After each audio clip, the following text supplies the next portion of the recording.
Compliance with open meetings law notification, adopt the agenda. Can you all stand with me for a pledge of the flag? Pledge Allegiance to the flag of the United States of America and to the republic for which it stands, one nation under God, indivisible, with liberty and justice for all.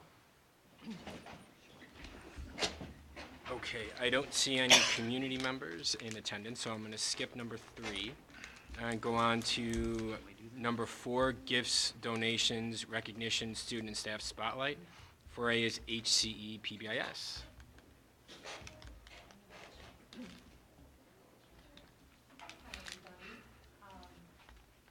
We had a wonderful kickoff for our students, and so the people behind me are going to share some of that information with you.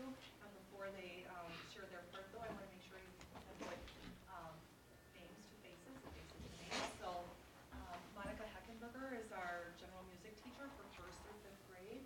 Allison Schnorr is a 3rd grade teacher, and she co-teaches with actually Lynn Singer. And Sarah Anderson is our new school counselor. And then Jackie Tao is our school social worker between Hills Corners and Edgerton.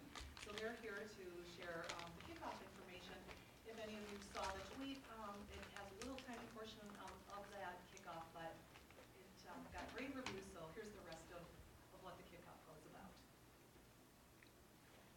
Hi, thank you so much for having us today. I just want to start with sharing what our 2018-2019 theme is this year. Last year, we were looking at blending the idea around how can we really reinforce kindness and respect in our building, and we decided to focus on a theme around being a whole school community, but also being unique within that, being kind to everybody. So our theme this year became I'm unique, I am me, we are HCE.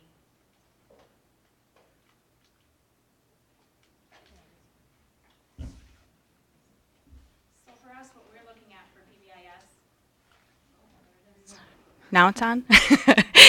What is PBIS? And for us, it's a way to create a positive school community based on respect, safety, and responsibility.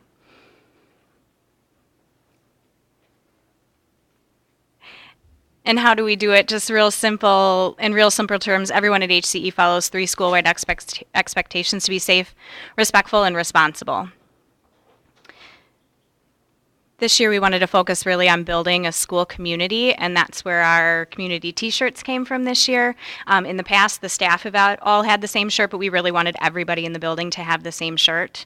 So we organized a t-shirt sales, and that started with students helping each other. These are pictures of 3rd grade students helping the 1st grade students ball up and rubber band their shirts for the tie-dye event.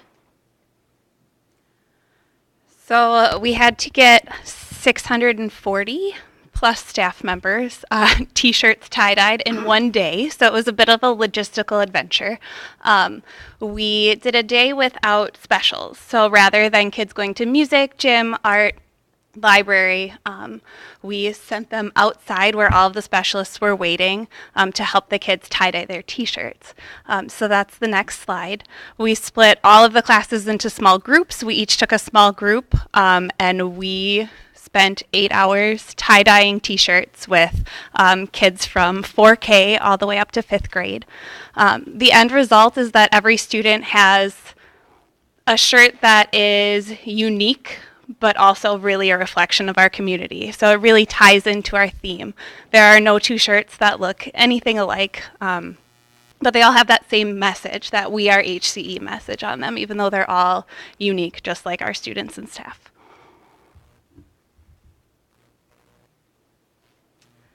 So this is a photo from some photos from our kickoff.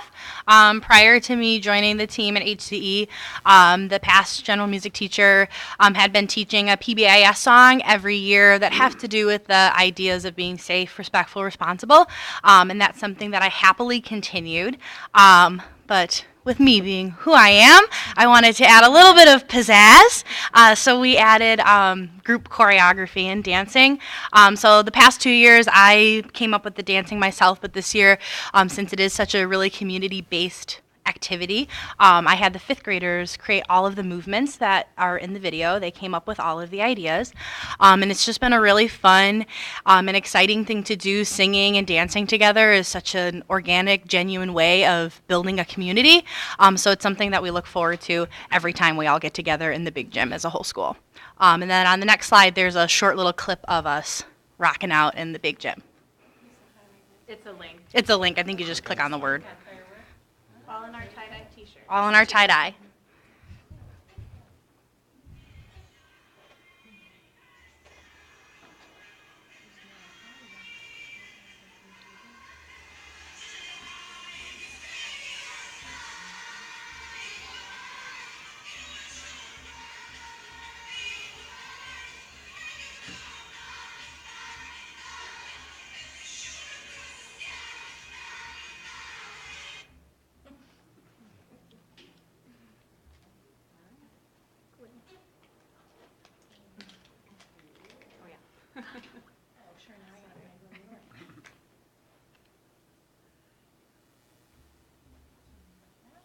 There we go.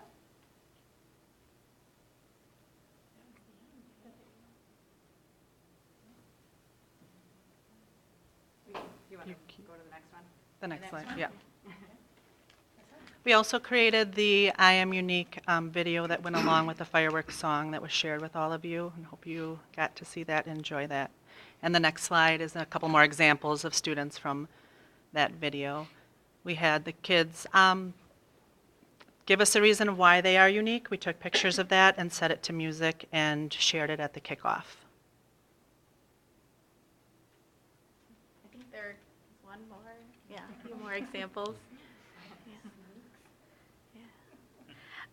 So in continuation with the conversation that we had last year about being respectful and being kind to others, we talked about bringing kind of conversations about how to respect others and bringing the diversity into the conversation as well, because I know a few years ago HC had a tradition fair, so we wanted to start that up again, something very similar. So every month we have a different theme, and some of our special guests, Sarah, Mrs. Comas, Dr. Olson, and I, and some of our staff are going to be reading in different grades every month about the new theme. And I know Kathy's been very generous in printing posters for us, and that's what we're focusing on. And then hopefully in the spring we'll do sort of like a culture fair where families can bring in different foods and really talk about their cultures. And then these are the themes that we have chosen this year. We are currently on respect, and in November we will be doing gratitude with the book Gratitude Soup. And then uniqueness was our first one because of our theme this year. And part of continuing to build our community at our school, we decided to engage the families. And last Thursday we had an event called Family Rocks, and we invited families into our building to paint a rock that represented their family. And in the upper left corner you can see several of those.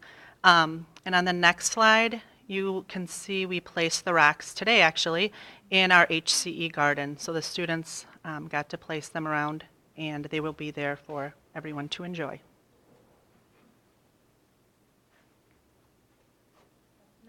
Thank you.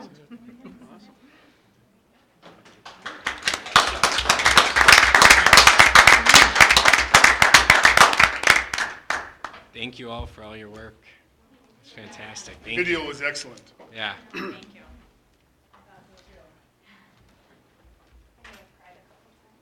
Okay, then we'll move to 4B, Edgerton PTO donation. So I was here last year and said that the Greater Milwaukee Foundation gave us a donation, but it was an anonymous donation, but said to spend it on anti-bullying. So we brought in Joe Beckman. He talks about making a human connection. And the cool thing was it was all about belonging, which is one of our core values. So it was awesome. Do one kind thing for one person every day. Words we should all live by. So he talked about peer pressure as well, being a difference maker, not a difference taker or a difference faker. So kids really got into that.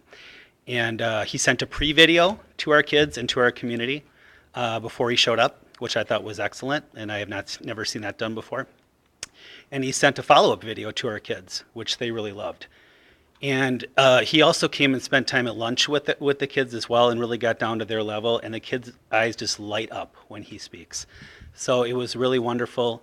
The PTO gave us the remaining amount of money we would need to bring him in. He formerly worked for Youth Frontiers, who we work with at the 4th grade for a kindness retreat, and 7th grade does a courage retreat with Youth Frontiers, and they are just top notch. So the cool thing also is that he let us tape this to show in future years, so it will be not just a one-time thing, but something we can show to the kids as they get older, because he tailored the program K1, 2, 3, and 4, 5. And the 4, 5 students in 4th and 5th really got a different message, and it was much more on the belonging piece and making sure that no kids are left behind when you're, and he told some personal stories that were very touching. So overall, it went very well. So we thank the anonymous donor, and we also thank our PTO. Great. Thank you. Yep. Okay, next will be 5 consent agenda. So 5A is approval of October vouchers and vouchers payable. B is approval of September 24th and October 8th, 2018 school board minutes. C is approval of ECC requests. And D is resolution authorizing a taxable tax and revenue anticipation promissory note for cash flow purposes in an amount not to exceed $3 million. Motion? D. You'd like to remove D? Anybody else like to remove any items? Okay, then I'll take a motion to approve A, B, and C. So moved. Second? Second. All in favor? Aye. Opposed? Seeing none, motion carries. So D, Quinn, go ahead. Tell us all about this, Mike. I mean, we know what it is, but I think it is important that it's Sure. said to the million of To the people out there. throngs, to the Yes. throngs. So every year, we get the majority of our revenue between January and June of a fiscal year, which means July through December, we are not getting a lot of revenue, yet we still need to operate our schools. So our cash balances as of June 30th only go so far before we bring in that revenue. So this year, we are looking to have a line of credit, in essence, of approximately $3 million in order to essentially go from the end of November until mid-January when we get our tax revenues in. So the $3 million is a step down from what we have asked for the last 2 years, mainly due to a higher fund balance, and thus cash can go longer into the fiscal year. It's also lower because of our increased state aid. We get a bigger state aid payment beginning at the very beginning of December, which kind of curbs some of our spending as well. So this $3 million is just to tide us over until we get the majority of our revenues pouring in starting in January, mid-January. It's taxable due to, it's typically not taxable. This is taxable due to a district only being able to, I say only, being able to borrow $10 million on a yearly basis tax-free. So we did that already with the referendum. So this year, we have to do this as taxable. Next year, we'll have a $6.1 million borrow, and thus next year will be tax-free again. Any questions?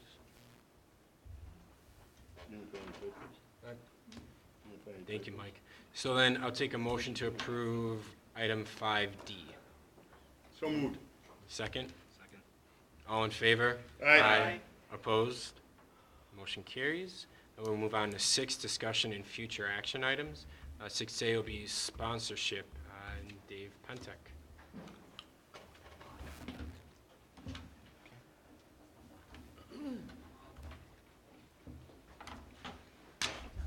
Podium's in the way. If it's okay, I'll sit up here so I Yeah, can by all means. use the Yeah, go for it. PowerPoint.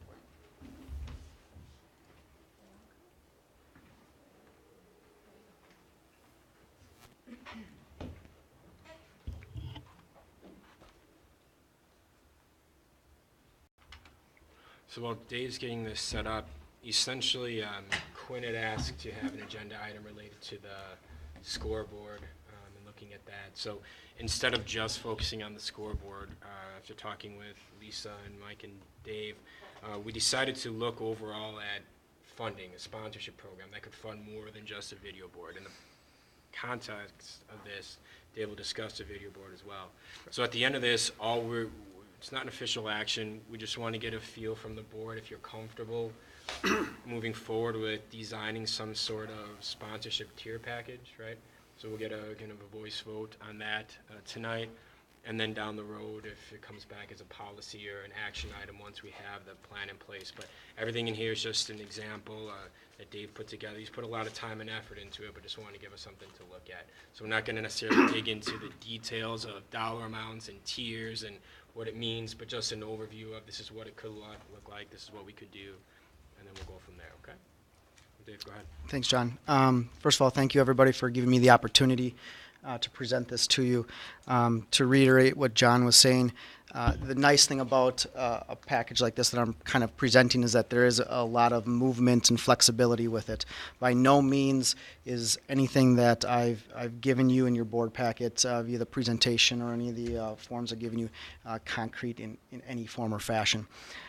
The other nice thing that is unique to this is we would be one of few schools in the area that I could even find that do any type of full district package for sponsorship. There are many schools and districts that have individual sponsorships. For example, New Berlin West does a Fieldhouse sponsorship package where they can go into different items and so forth. But to actually have a board-approved set tier package, we would be one of the few schools in the area that would be doing this. It's kind of interesting also that every athletic director that I talked to said, Dave, when you get this, or if you get this, can you please send it to me because we would be interested in this as well.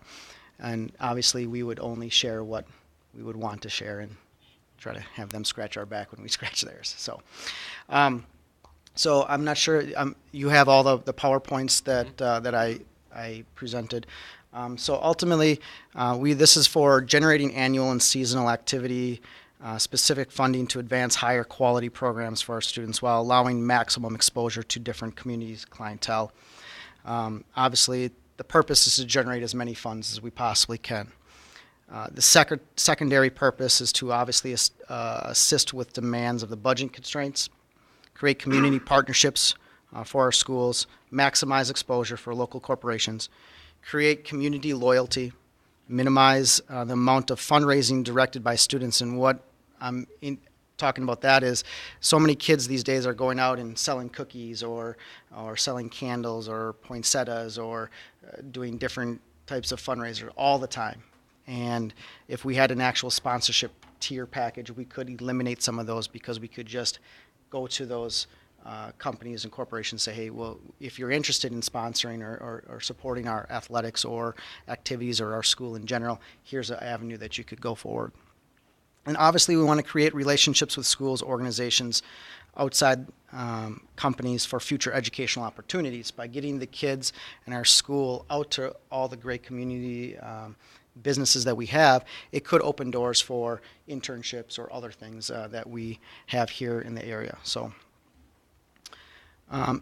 it's very important to understand that there's a difference between sponsorship and donation. Sponsorship, there would be a direct result of something that the sponsoree would want from the sponsor, either signage, announcements, or so forth, versus the donation where it's just an actual donation, very similar to what you guys have accepted in the past.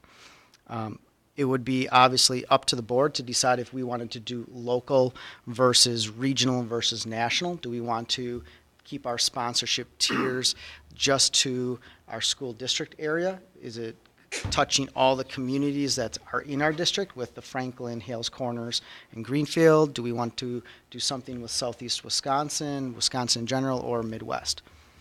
And then who is doing the soliciting of these sponsorships? Would it be the students? Would it be administration? Would it be staff? All of these are the details that we would have to figure out. Different avenues that we could talk about with sponsorships, and again, this is a wide range, but doesn't have to be this. It can be a variety of other things. But we could do announcements during games for a certain tier package. We could do programs. One of the programs that Oak Creek uses is a actual color program, very similar to this. I've used this company, and they put the rosters in the inside. You could do the entire one for all fall, and the program goes for every single athletic event.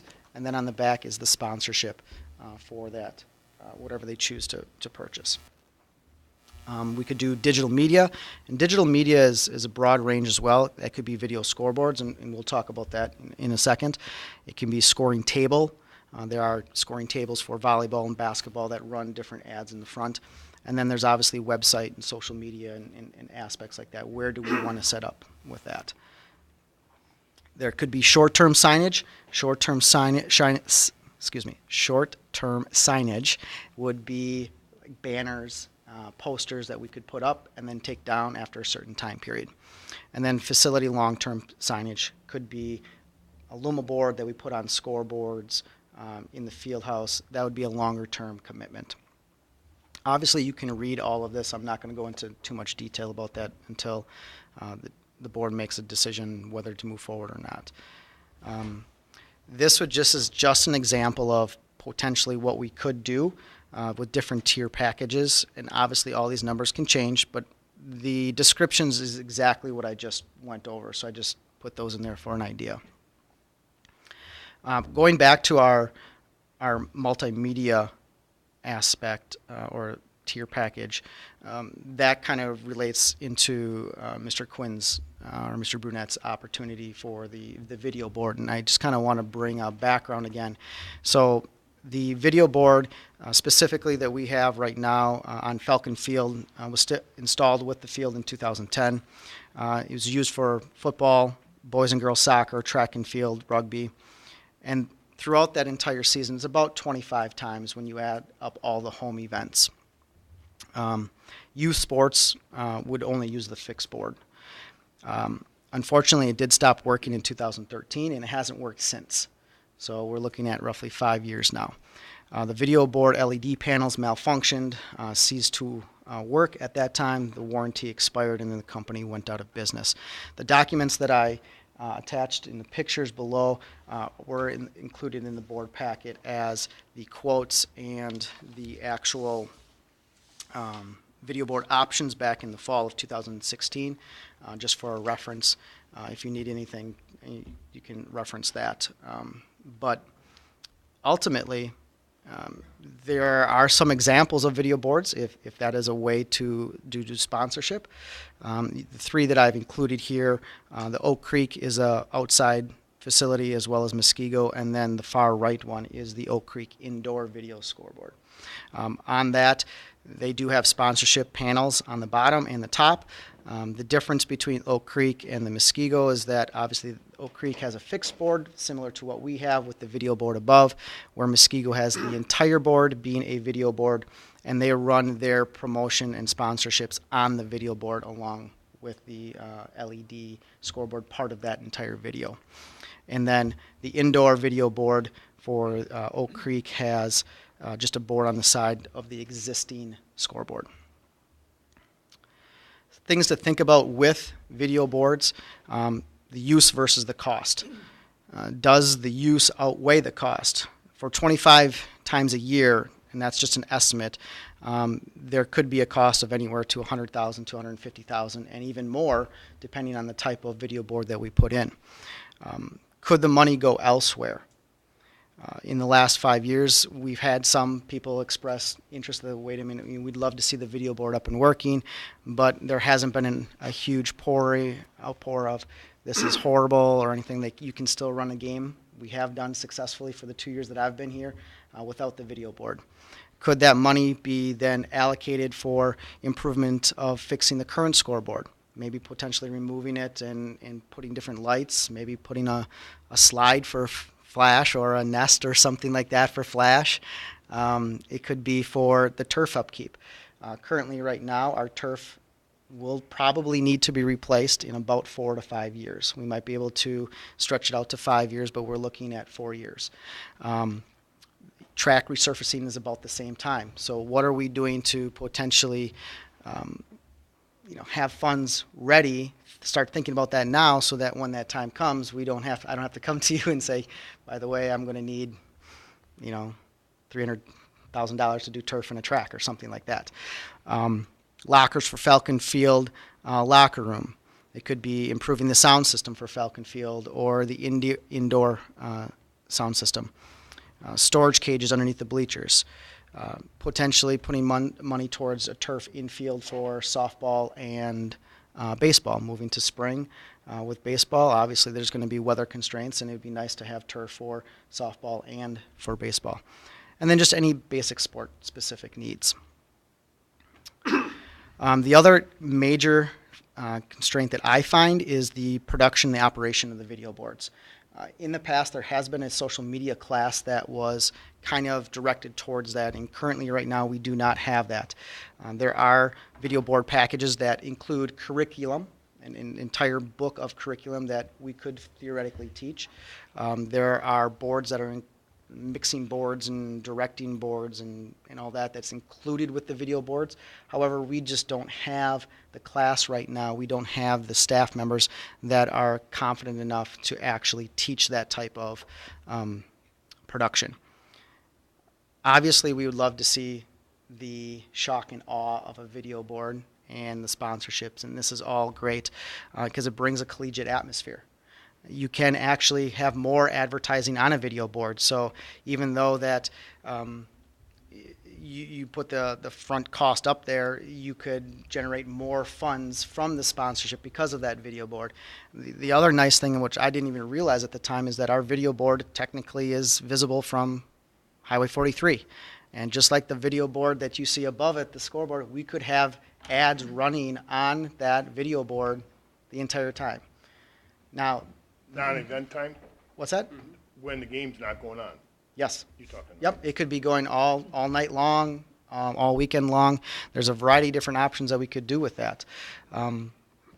Obviously, we want to directly promote community and students, and it's a revenue generator. But at what cost do we want to have that? I don't think we want to become the NASCAR of school districts where we have signage everywhere, but in the scheme of things with financial needs and keeping up to date and keeping kids healthy and safe with the equipment that we use for athletics as well as academics. I mean, band equipment is extremely expensive, and theater productions are extremely expensive, and new furniture is expensive, and we could have theoretically sponsorships for this. So it's very, very open. It's kind of whatever you guys kind of feel like. So I gave you a lot of information. I'll give you even more information if you need it. I'd love to answer any questions that you have or maybe clarify anything. But again, that's kind of what we have moving forward. I just had one question. Sure. Because you mentioned about the track. Since I don't remember how it happened, how did West Dallas get what they have for their track surface? I'm not sure on the actual surface that they have. They have that like Olympic surface where they've got like a barbed wire fence around it because you're never going on that track. They got some sort of grant for it, and I don't remember how they did. Yeah, I can look into that for you, but unfortunately, I'm not clear. Because, yeah, they have probably one of the nicest ones I've ever seen. I do know that both schools use that complex, so now you're looking at two high schools that are contributing to that, and they make it more like a West Dallas complex.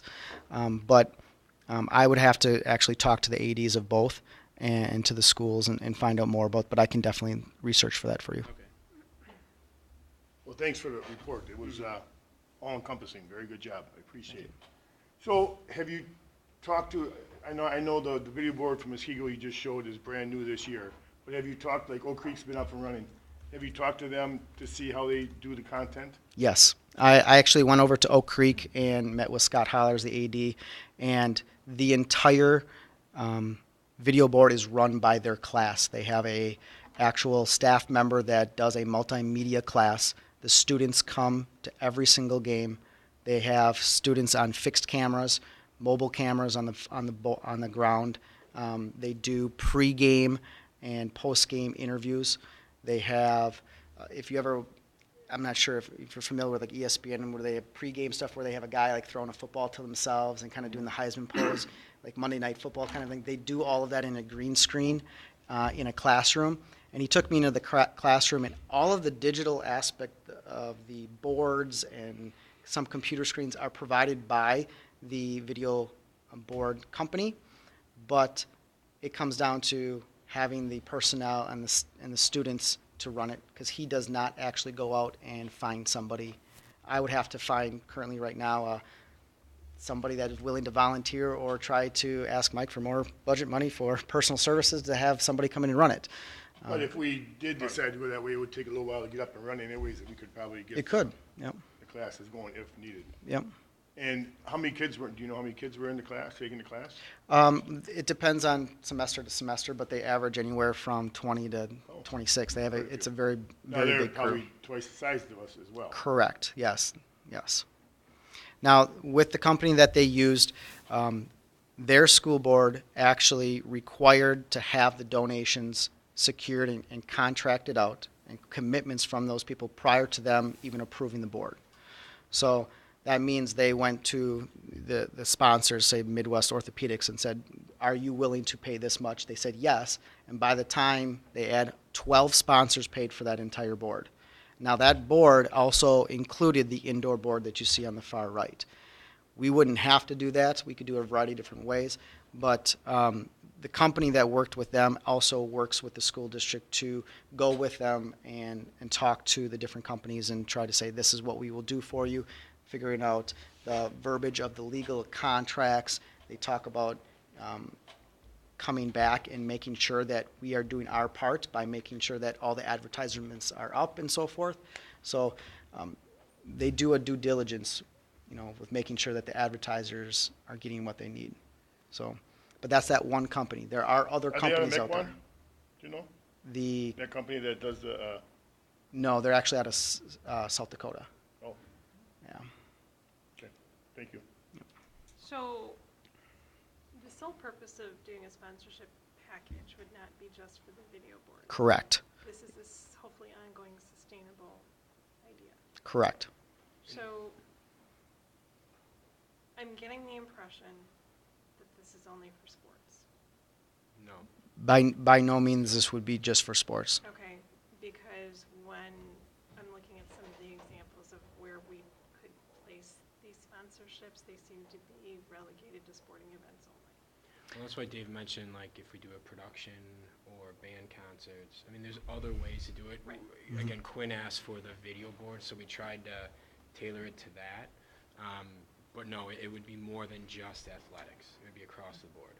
Because I'm thinking that if I were looking at a sponsorship tier package that was sizable, I would appreciate being in a winter item as much as I would be in an outdoor stadium. Sure. Because you get a different set of people. You get all year round Sure. exposure. So, for example, if we did something in the aspect of programs, you could do an entire program package where they would be in every single program. It can be to the school plays, to the band programs, to basketball programs, to the fall cross country and swim. It could be to whatever we chose to do. That's the nice thing about this, is we can make it to anything that we want. And we could offer flexibility. If they Oh, only yes. wanted programs, they could pick programs. Correct. If Yep. they only wanted sports, they could. Correct. 100%. Yes. So that's helpful. If we're keeping it to a local area, does this interfere with the work that our PTOs do? Because I understand some of this being not as many fundraisers for the kids to be out and soliciting funds, but the PTOs do a lot of work that are outside of what the school provides, that the school may have to fundraise for. And if you go to a local business and they figure they already did a slightly larger gift than what they did in the past because of the sponsorship, is that going to impact the work our PTOs do? It could. There could be some type of crossing over. Just with any type of fundraising, there would be some type of crossover. But I think in the long run, the PTO might be able to focus on other aspects rather than the actual fundraising, maybe some implementation, helping with that. I'm not sure exactly how that's going to look. And the reason why I say this is because this hasn't ever been produced. And that's the nice thing, is that we can incorporate the PTO, or we can make a package that says we don't want to interfere with what the PTO is already doing. So if we can figure out a way to incorporate them, or to work together, or to make sure that we're not stepping on toes, that's what all of us are going to sit down and try to work together with. So I'd love to give you hard, concrete answers on some things. Unfortunately, I can't. Being the last son to Edgerton PTO, I know that actually we drive business their way, because they do the 10% we get, you go in and you buy your hamburger and you get 10% towards the PTO. And really, the only time, and Chris, correct me if I'm wrong, that we ask anything from the business, it's hamburger tickets or whatever, maybe it's not anything on this scale at all. Right. So I don't think it would be, But it's something that I wouldn't want to assume, considering how hard our PTOs work in all of our schools. I'm telling you, from what I see at the Edgerton, they don't come, they're just asking for little prizes for, like the spaghetti dinner, different things like that, but nowhere near on the scale of this. Well, and that's, sorry, I didn't mean to interrupt. I mean, that's something that sponsorship could be included in the elementary schools if you have something hanging in their gym or something like that, where the parents are gonna see it for every school, vocal performance, band performance, play, whatever. It could be, it doesn't have to just be focused on high school stuff and the high school scoreboard. Sorry, you had a question? Yeah. So my concern is that we get too commercial. I don't want to become NASCAR. I work for NASCAR. I like NASCAR, but we need to, in my opinion, I don't want to see too much sponsorship all over the place. And I think the concern about tapping the well too many times to get in the way of PTO. I mean, I understand what you're saying there, Stephanie, but I just don't want to get too commercial with I mean, I don't know. I don't want to see our community go that way, at least driven by the school district. There is value, though, definitely in having a class or curriculum at the high school where the kids can do the advertising, put together marketing stuff and that kind of thing. But I don't want our kids out there necessarily,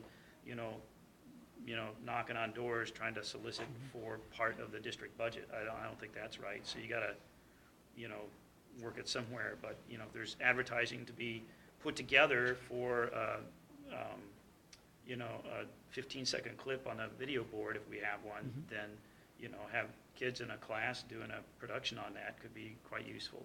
Sure. So, I mean, I could see a limited, measured, in my opinion, way of doing this, but to try to benefit the kids as much as possible. I mean, you could keep going on your list of stuff, because people in our society have an unlimited number of wants. And, districts are taxpayer funded, and when we're spending other people's money, it's very easy to do. I would maybe want to see some of this money driven back towards the groups that it supports, in the sense of maybe decreasing the fees or something required to participate in some of these things. I mean, I don't know. I just don't want to get it too commercial, and I want to see it feed back to the kids as directly as possible, whether including in curriculum and in fees or something. Any of these things like estimates you gave us in our packet, are any of those companies, I think there were 2 or 3 companies represented, do they, are they the ones including software with it for this one district you mentioned? Yes. So there is, and I have the information. Multiple quotes, or? Wait, to clarify, are you Yeah. talking about the ones from 2016? Because he didn't provide any actual quotes for the Yeah. video board. He provided the information from 2016 as a reference point, That's fine, yes. but these quotes are no longer They're no valid. longer That's valid. fine. It's I'm so. wondering about the companies that provided those quotes in 2016 that you put in our packet. I did talk to them, yes. Okay. And So- one of the there is a company that does provide the curriculum, does provide the software, does provide training, provides the mixing boards for all of that. And so, to the point of it, that company that you're talking about is one of the companies that got engaged with us, that engaged themselves with us in 2016? Correct. Okay. Yes. Now, and I don't want to dwell too much on video boards because the big picture is just sponsorship in general. But video boards can clean things up, meaning we wouldn't have to have signs everywhere if we had a video board, because then you could choose what you wanted to put on the video board and when you wanted to run it. So you could still have a lot of sponsors run their advertisement on a video board, but not have the actual sign. So you could keep ultimately the aesthetics being the same and not look, and I apologize if NASCAR is not a good analogy, but No, I think the that's- signage is on the cars. You wouldn't have that around our building because you could actually just run a commercial basically. No, I think coming that's a through. good analogy So- because you're talking about an extreme there. Mhm. I mean, Correct. try and find an empty spot on one of their fire suits, the driver's drive in, you won't Yeah. find it. So I think that's a good analogy for the far end. Mhm. And as far as the video board running all the time goes, if we're talking about like the Falcon Field video board, that one concept you mentioned. That's we- one option. If we do that, they might consider that, and that'd be something we'd have to check into if we wanted to go that direction, but they may consider that another billboard, and we had to get an easement for the billboard that we have. So, I don't know. I would have to look into that. I'm not sure of that legal matters, but I would do my due diligence in looking into all of those aspects if that's the way we chose to move. Thank you. Any other questions? So it sounds like we're all in favor of at least pursuing this more, seeing what options are out there. Dave can keep moving forward, start refining things. We'll obviously work with Lisa and Mike and the principals, whoever else needs to be to start refining this, bring it back. We don't currently have a policy related to sponsorships. No, we have a policy that guides advertising, 9700.01, in which what can or what should not be done on school grounds in the form of advertising. That'd be the closest we would get for any sort of guidance at this point. So if we decide to go this route, we would obviously look and see if there's a policy that needs to be created. We would vote on it at some place down the line. But again, today is not setting anything in stone or committing to the example laid out here. It's just moving forward. Yeah. Well, I disagree with what you said. I think we need to give them the lead is what we're comfortable with, instead of having them go do all this work. We need to, among us, what we're comfortable with, and we need to give them the direction that we want to go. Instead of saying, go research whatever, because they might be researching things that we're not comfortable with, and it's just a waste of time. So I think us as a board need to discuss what we're comfortable with and give them direction. Okay. And what I mean, across the board with everything? Well, of course. Setting the dollar amounts and... Well, I don't know, no, that's not our stuff. Okay. They would bring that back to us and then we would vote Yeah. on that. But what we're comfortable with, how far are we gonna pimp it out, basically, Well, and I think that could be covered in the policy that we would create. You may not wanna use that word in the policy. Yeah, okay. But, I mean, that would be something we would vote on policy-wise. What they would work on would be the tiers and figuring that out, and then bring that back to us to review. But yeah, we would need to create a policy that would outline what can and can't be done, and it would move forward with that. So whether that goes to policy committee, or we can add it as an agenda item, and we all, we can see if there are any examples of other districts that have the policy, use that as a reference point, and then as a board, work through that. Yeah. So I think that the onus is on us to give Absolutely. them direction. Okay.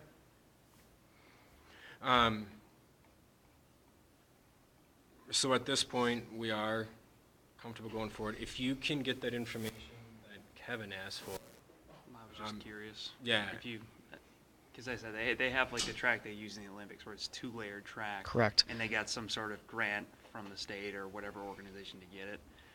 So I was just curious. I don't know if you heard about it. Just don't sell the cord or the jerseys. I'm good. And So, I'm sorry, so are we, what are we moving forward? so I was just going to say, if you want to keep working on the tier package information with the dollar amounts and kind of So refining that. tier packages would cover things like, this is where advertisements can go. This is the number of places outside in, here, hypothetical package could be, you're gonna have an advertisement on the football field, you're gonna have an advertisement on the baseball field, you're gonna have advertisement in the gym, you're gonna have an advertisement in, Auditorium could the be, auditorium, and you're gonna have it in these, bulletins and things like that. Is that what the board is, that's what, to Quinn's point? No, I think they've given us enough information. We need to tell them, we need to give direction as to what we're comfortable with and what to go pursue. So I think there's plenty, Dave did a hell of a job. I think there's plenty of information in there for us to make our decision. Yes, we'll probably have some questions along the way, but I think we, again, need to give direction. Okay. And maybe start with Kathy and see if there is policies out there that we can find. Otherwise, I mean, there's plenty of information there. And to John's point, where's that line that we say, no, this is enough, this is what we want? The information's there. The dollar values and all that stuff is get tweaked in that, but he gave us good outline. Okay, so then just bring it back the next meeting to discuss further? Or do you want Yeah, I mean, we have to do we all have to do personal homework in between and see what we're comfortable with. Okay. Kathy, if you can look into any other districts that may have a policy related to it, and then if we can use those examples to reference. And then, between now and next month's meeting, think through kind of locations, advertising, what you'd be comfortable with, what not, and then we'll add it as a discussion item. The WIA guidelines for any of this, they give us any direction? I know you can't sell the jerseys, or you can't wear certain logos of certain height, or certain sizes, I'm pretty sure. yeah, that, we can't put sponsorships on Yeah. uniforms or anything like that, but when it comes to our facilities, there is no guidance. That's a local decision, so we can move forward with what we want. Okay, so thank you, and I guess at this point, nothing else. We'll work in this and then go from there. Okay. Thank Thanks, you. Dave. Really appreciate it. Could I ask one thing? Could you possibly take the scoreboard and impose, ABC company and give us a visual, what if we put a sign right over the video board, what that might look like? Like a digital, Well, no, just Banner over it. a banner right over it, right over the board, Covering up the dysfunctional board with some, some advertisement. With that, could we do that? To Yes. John's point again, Yes. we could probably get, I don't want to say a company, but we could probably get somebody that would put their logo up there. Sure. How gaudy would that look? I can do that for you, yes. because right now that's unused real estate, so we could use, if we chose to do that, we could use that space for some not ridiculously large, somewhat tasteful Yep. ads. I mean, one thing I'm concerned about is people, including our kids, get pounded with advertising all the time. And I mean, I don't want to see it in the hallways and. Well, that's know what right, I if mean? you get a but- good size one there, and but it there's- doesn't look, and it fits in, Or- it's a big or- chunk of change. Or a banner with, that's broken up into a 2 or 3 different ads. I mean, the one from, was it Oak Creek's got some names across the bottom, you know. Correct. To me, that didn't look too distracting. I mean, they are permanent as far as, being screwed on goes. It's not a video Yep. board, but to me, it also doesn't look too distracting. And, So, it doesn't look and like you sold your soul for, to speak specifically to the Oak Creek, though, that signage is up for a certain amount of time. right. And then after that time period that they've contracted out, that signage comes down, and then either a new one comes up or they renew their contract for sponsorship. So that flexibility is very easy to do, and I could very easily put some type of logo up and give you that kind of, and I can have that for the next board, Great. the next board Thank meeting. So, Okay. Thank you, Dave. thank you.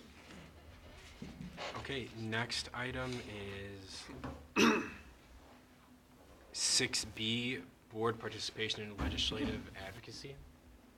So Quinn, go ahead. So, through the SWSA, a lot of different things come up. Where the big thing right now is special ed, funding for special ed. And several, if not quite a few, not only in our association, but outside our association, have written letters of, what was it, Lisa? Or Resolutions. resolutions stating, well, the fact is that a voucher school gets 90%, a voucher gets 90% covered on their special ed, and we get 26%. And they just spoke out about it. But there are many things, and then usually a lot of them are they're out throughout the years, but also when the budget's going on, that we would write our legislators and talk to them, about how we feel about that certain subject. I think it is important that if things that affect not only our district, but students in general, that we speak out about it. But it really it's fast-moving, I think, and we would all have to agree on what we write, you know. So in my opinion, that would be advocating for kids, and I don't think we're doing that. So I think that somehow we had at one time a legislative committee, and sometimes it's taking a stand against popular or unpopular items that are becoming before our legislators. I mean, we had a breakfast 3, maybe 4 years ago where they all came. We had another one at Greendale maybe 2 years ago. They seem to listen. I mean, we've just, was it Thursday? Dr. Evers is speaking to our group. They've invited Governor Walker. I don't think he's coming unless it's going to be something late. But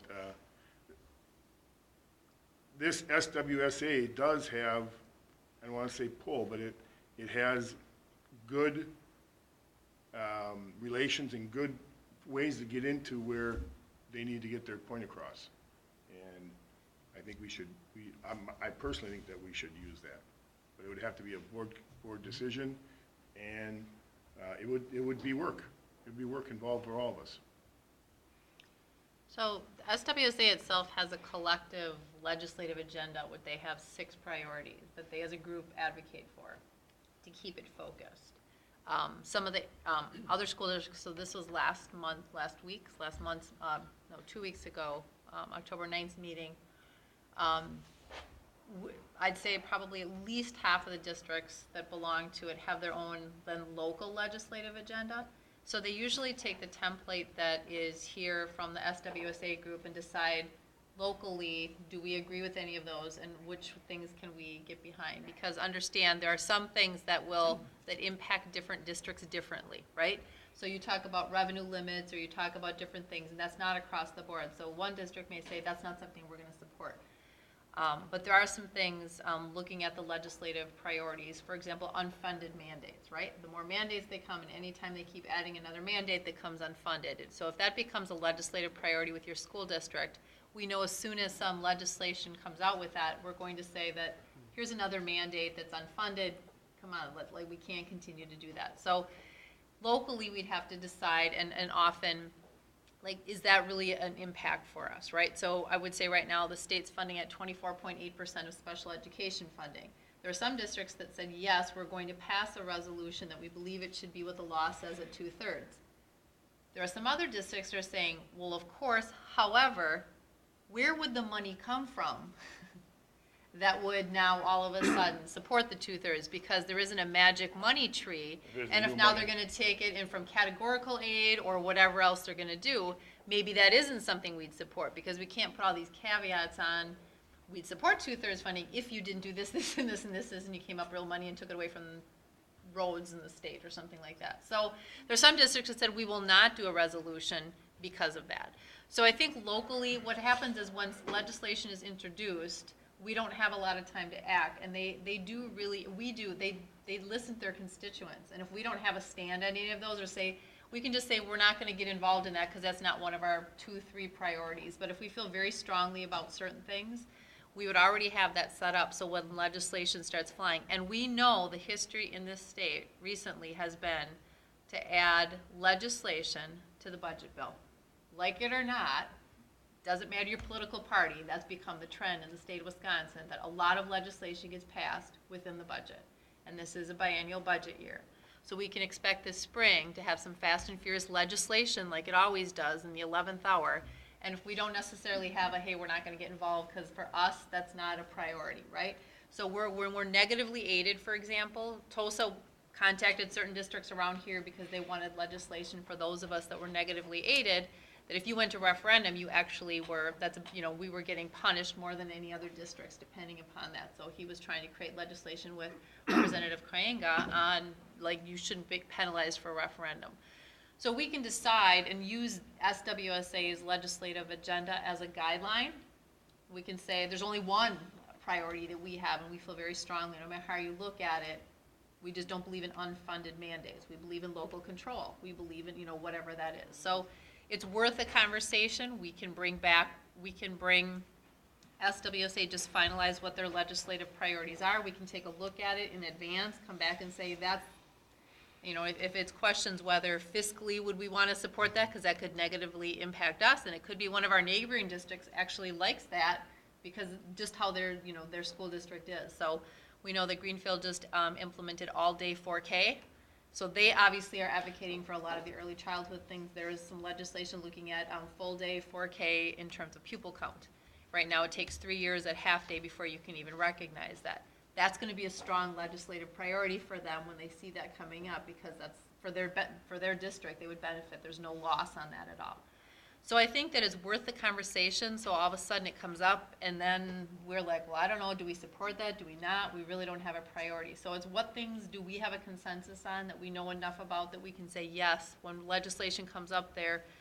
Because if we wait till a board meeting and then wait till, usually it's not enough time that legislator has to get feedback quick. And some of our representatives and senators will reach out. Last year, one of our newer ones reached out to probably 5 or 6 superintendents, like, hey, give me your feedback. I'm new to this game. What does this mean to you? So they're looking for it. So you're saying find out what their agenda items are, figure out what we want to take a stance on, or form an opinion on, and develop a consensus among us as to what that is.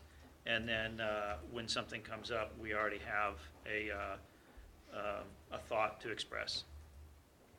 Right? SWSA has we pay for this. She is a lobbyist in Madison. And she knows what's going on, with what's going on. So she feeds back to the group, and again, it happens really fast, but usually we get a little bit of lead time with her that, Senator Joe are thinking of introducing this legislation. And so she's got her finger on what's going on there. And we get good reports in timely fashion, but you probably got, maybe the most a two-week window on some items. And as the budget gets closer to being signed, you have a lot less. But by then, those will be identified, and we can speak about them and send something off if we need. So for example, if we said that a priority for us, a legislative priority, was making sure there was enough support for mental health or whatever that is, because we've decided that is something that we strongly advocate for. As soon as there was legislation, there was in the biennial budget last time additional dollars for social workers, right? And if we strongly believed in it, which I think we did because we increased by 2 social workers, we would have passed a resolution because we strongly supported it. And I would say that locally we took action on that regardless of the legislation, so we strongly supported that piece of it. So if we knew that that was a priority with our district, regardless if there was funding and there was legislation coming up the docket, we would say, hey, we want to voice that because we believe in it. We also might say we don't really want to voice on that because we don't have an opinion either way, and we're really not sure where the take might be coming from that. So that would be sort of the play. Like right now, what are the topics that are most likely to come up? Where are some priority things? What are some, like, we may not agree with it, but it's not something we want to weigh in on? Or this is such a high priority that if there is legislation on it, we definitely want to weigh in on it. Districts share templates that they've sent to legislators or what the resolution that their board has passed. We support, additional support for mental health services in K-12 districts or something like that. It doesn't prescribe what the law looks like, but it just says that we support whatever that is. So. Any other thoughts?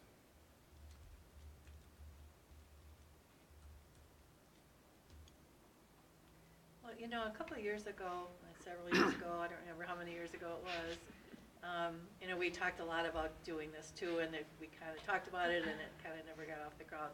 But we also talked about providing a list on our website of the legislators and how to contact them. because a lot of times they'll want to hear from our parents They more will. than they want to hear from the school board or the, the Yep. superintendent or whatever. Yep. And then that would also be a way that we could put out some kind of a template letter if there's something that we really want to get out, that parents could grab and kind of make it their own, but then it would give them a way, really easy way of how to contact the legislators. Yep, that's a good point. And a lot of those districts do that. They do have that once they sent it out. So if they said, the board passed a resolution because they feel strongly and that the parents are like, oh, well, this is something we should pay attention to. And if whether it's special education or mental health or whatever, people feel passionate, then it gives them at least a template, and they can add in their own personal story if they Right. want or whatever it is. But I think that would go alongside with it. Yep. I know it's a touchy subject overall, but if we don't advocate for public education to some level, or at least say, we believe in something, it becomes, we're in risk of losing something. So I'm not saying that we're out there I'm not trying to get into a political thing, but at some point, the legislators really are asking us. A lot of groups that we have, they're coming in and wanting our opinion, because they too need to be educated and informed, and they're passing laws sometimes that they aren't fully, don't know the full implications. And so that's why they reach out, because sometimes after it's done, it's hard to undo, and they would sort of oh, we didn't know that would be the impact on it. So they do like to hear the stories. If I pass this legislation, what does that mean? That's what the Blue Ribbon panel was all about. Yep. Was just what you just said, was listening, because they are not experts and they know there's issues there. And they went all over the state and listened, and also told you that nothing may come of it either. So, but people came up and gave their personal stories. Yeah. So is everyone comfortable with continuing this conversation forward, looking at potential priorities for the district, setting up that framework, and then deciding after we have that framework how involved we want to be, what kind of advocacy we'd be comfortable with, set the groundwork around that? Is everybody Sure. comfortable with that? Okay. So then why don't we talk before the next meeting? We'll put something together, sample framework with Well, some and ideas. what Lisa said, we can draw it right off of SWSA. Exactly, I'm saying, but let's just get that all Yep. together for the next meeting, so this way we can talk through it again. Okay? All right, thank you. 6C is tax levy discussion with Mike. So, before we act, we thought it important to just discuss a few items as the variables came through, and I know I've communicated with you a few times during the week as new numbers come in fast and furious, so it's exciting. So, this is a year in which you actually have a little bit of control on the school property tax side. You don't get this opportunity very often. It's usually plugging numbers into the revenue limit worksheet and away we go. However, we've talked several times now that we do have an opportunity to kind of set an initial levy here for our debt in order to accomplish one of two things. Okay, we can levy an amount where all of the levy that we do can go towards our first year debt payment. In the chart that I provided you, or table, if you want to kind of table, is probably a better word, in the table I provided you, putting these different dollar amounts, if that would be all of our down payment in essence onto our first year of debt, it would reduce interest over the life of the loan by those dollar amounts that I showcased on the table. We also talked at a meeting at that point, which we talked about putting that dollar amount into a reserve in Fund 39 in order to smooth out the levy in future years, and to be able to make that mill rate rather stable. So there's two different paths that we can go down. I would say first, though, that as a board, you need to be comfortable with the dollar amount that is being levied. In other words, no matter that Fund 39 amount, are we okay with the mill rate that it would produce? And are we okay with the tax impact that it would have? Then, after we decide on that comfort level of the dollar amount, it can be one of two things. You can say, Mike, we want you to do one of those two strategies, and we are telling you to do that. You can also say, Mike, either way, we're setting up the property tax payers in the future in a good way. Work with Lisa Voisin, for example, with Robert W. Baird on how to best produce a good result. So we have a lot of some flexibility here before we act. What I'll do then is, as we discuss this dollar amount, is you've got kind of the blank resolution, in other words, in front of you. I'll just fill in the dollar amount that Jonathan will read when it comes to the time for the action, and then away we'll go. So last year, just as a reminder, we had a mill rate of 10.09. Throughout the spring, as we kind of talked to community during the referendum talks, we said we do not believe that our taxes will go beyond the mill rate of 10.09. That was a pretty consistent message, and we're certainly able to follow through on that particular promise this year, basically no matter the amount we choose. What came across at the annual meeting was the choice of 2.1 million, because at that time, that was the dollar amount that kept the levy from last year to this year the most no impact. In other words, last year we had a levy of 16.515 million at the annual meeting. Levying 2.1 million into our debt would have produced a 16.485 levy. So as these numbers came to fruition this past week, we see some different, we knew fluctuations. There was the voucher number that came through a little larger than what we thought it would be. There was some open enrollment counts. There was some good things as well. There was the state aid number that increased quite significantly from 8.125 to 8.319. There was state aid and some personal property tax breaks that came through on the revenue limit formula. So all in all, if we remain with the $2.1 million from the annual meeting to levy with the other things, Fund 10, Fund 41, Fund 38, we would have a tax levy of 16.6 million compared to 16.515, and a mill rate of 986 versus 1009. What I gave you or showed you this afternoon in a real quick email was kind of the impact by municipality. While our property values went up 2.83% on average, each municipality acted differently.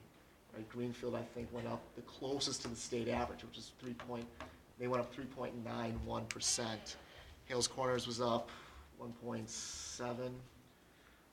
Franklin was up 2.47, I believe. So each municipality acts a little differently. We only have so much here that we can go by, right? You can't break down all these different pieces and try to fit it all in. But I guess to start the conversation is the board comfortable with levying for 2.1 million into Fund 39, which would produce a levy of 16.6 million and a mill rate of 986. Remind me how Fund 39 is used. So Fund 39 is only for repayment of debt, of referendum debt, John. Thank you. Difference, yeah. So Mike, you're saying when we see our tax bill, if I live in Greenfield, Yep. which I do, Yep. I'm going to see, no matter what, a 3% increase in my property value. I'm saying on average, property values in Greenfield went up 3.9%. Okay, and so That's business, that's personal, that's everybody. That's right, just an average. So if we were to tax to the max, that number would be 1009? So when we would, I think what you're asking is if there's no Fund 39 debt payment. Okay, so let's pretend the referendum didn't happen. Okay. And that's off the table. If we quote unquote tax to the maximum revenue limit formula, our mill rate would be much lower than it currently is. The Fund 39 debt is above the max, right? Because the community has said we are giving you, we've passed this referendum to go beyond the max to be able to pay back your debt, okay? And so the maximum has, a mill rate is the result of the numbers that we are simply inputting in, okay? So at a minimum this year, we have, that first line that I gave you in that table, that's the minimum that we would have to do, is a $1.4 million debt payment. We can go up to essentially 2.1 million with really no impact across the board, an increase of $4.94 on average across the board per 100,000. Okay, $4.94. If we did 986? The 2.1 and 986, essentially. 2.1 versus the lower rate of 1.4. So the minimum that we have to pay back this first year is 1.4. So spending the extra 700,000, so taxing more to generate an extra 700,000 in debt payment. What does that save the district in the life? So over the course of the loan, you no longer have to levy for about $90,000 in interest. That's what that additional amount does. It decreases then the yearly referendum payments by about $100,000 as well. I think that's what it was. So that's the benefit, is if we say, well, we don't want to worry about smoothing out later. What we want is to save $90,000 in interest and to have $100,000 less in debt payments every year. That's what putting it all up front does. So $90,000 in interest for the year or for the life of the loan? Over the life of the loan. Plus it saves us $100,000. So it saves us $90,000 in interest and then saves us $100,000 in total payments per year. Correct. The $90,000 over the 20 years plus $100,000 per. You'd have lesser payments every year because you're doing a larger upfront payment. So that way, you know, if you're kind of buffering yourself by $100,000, should there be fluctuations in the future, you know that in the back of your mind, well, it could have been 1.4 million each year, but really now it's only 1.3. I'm glad we did that, or whatever the case is. So at funding Fund 39 at 2.1 million, what does that raise the mill rate to? 986. That's the 986. Okay, which is still 0.23 less than last year's mill rate. But we do have the option to go above the 2.1 million this year because of the window we're in, to either fund a larger payment right off the bat and not reduce the interest, or to put aside to reduce payments future year to kind of smooth things out, like Mike mentioned. I just want to be clear that if you do that, while the mill rate is less, because property values are rising, there would be a real, I call it a real impact to taxes. Taxes are rising. And correct me if I'm wrong, but on individual tax bill, the referendum debt is separated out from the actual school It debt, is. so you need to So, maybe mention that. Yeah, so already being at 2.1 million, even though people would see minimal tax impact, that number that says this part of your mill rate is connected to the referendum is going to be larger than what we communicated throughout the spring. We communicated a real impact of 53 cents, which was already going to show up as 83 cents because we were taking the 30 cents off from Act 32. You're probably going to show a impact that is well above $1, even at 2.1 million, but your mill rate is still going to be lower than the 1009. It's still going to be at 986. And that's where you have to show the reason we're doing this is because of the things that John mentioned. Hey, it saves us interest over the course of the loan, and it brings down the amount that we have to levy each year by $100,000. And that's the trade-off, and your taxes were, while the impact is greater, from last year, the impact is minimal. So I just think that if we go, if if we keep going up and up, where do we draw the line? You know, I personally, I can live with the line of 2.1 million and having that measured effect to decrease the overall cost of the district over time. But I think if we keep going up and up, where do you draw the line from that? You know, do we pay 4 million back? You know, do we raise it more? I don't want to raise it too much. The line was drawn, just to answer your question, the line was drawn at 10.09. Yeah. That would be the line. Now, that would be an increase on taxes across the board by the property value increase, 2.83%. You'd see taxes go up by 2.83%. Of our portion or entire? Our portion, the Just to school. be clear, The yeah. school portion of your tax bill. Yeah, the real money that people would end up, in a sense. But only on the tax portion, not on the school portion. Right, MECC or right in their municipality check, or, or going towards the school portion. If you compared it to last year, it would be 2.83% is what higher. Again, that's an average. So in Greenfield, it'd be almost 4. In Hales Corners, it'd be 1.7. In Franklin, it'd be 2.47. That's if you did 10.09 again. So again, the reason that 2.1 was initially brought forward is because of how close it was to the. It's a happy medium. To the. Okay, so what are the percentage numbers increase if you go 986? Because you just talked about 4 point something and 2 point something, whatever, Greenfield, Franklin, Hales Corners. Yeah, so that goes back to kind of the table that you want it by municipality. Well, like you just gave it, you just gave Yeah. it, for the 1009, you just gave it. I only know the 1009 because that would be the same mill rate, which means Yep. the property values. Well, if you have to do any quick math, forget it. I thought maybe you just had it. No, I didn't have that one, John. I'm sorry. No problem. So do we then communicate this to the district people?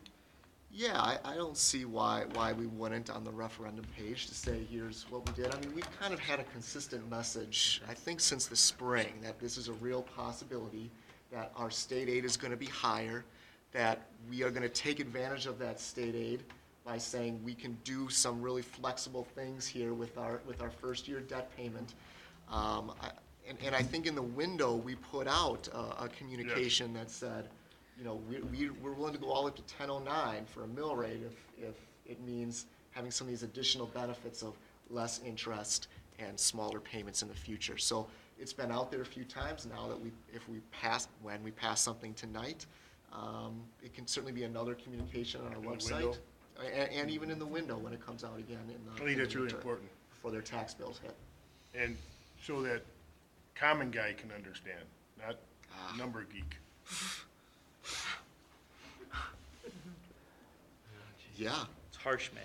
Yeah, it is. Yeah, As simple as I can put it. I'm gonna take that. Yep. If you, So I can tell you, John, that if we do the 2.1 million and we do the 986, Greenfield area will see an increase.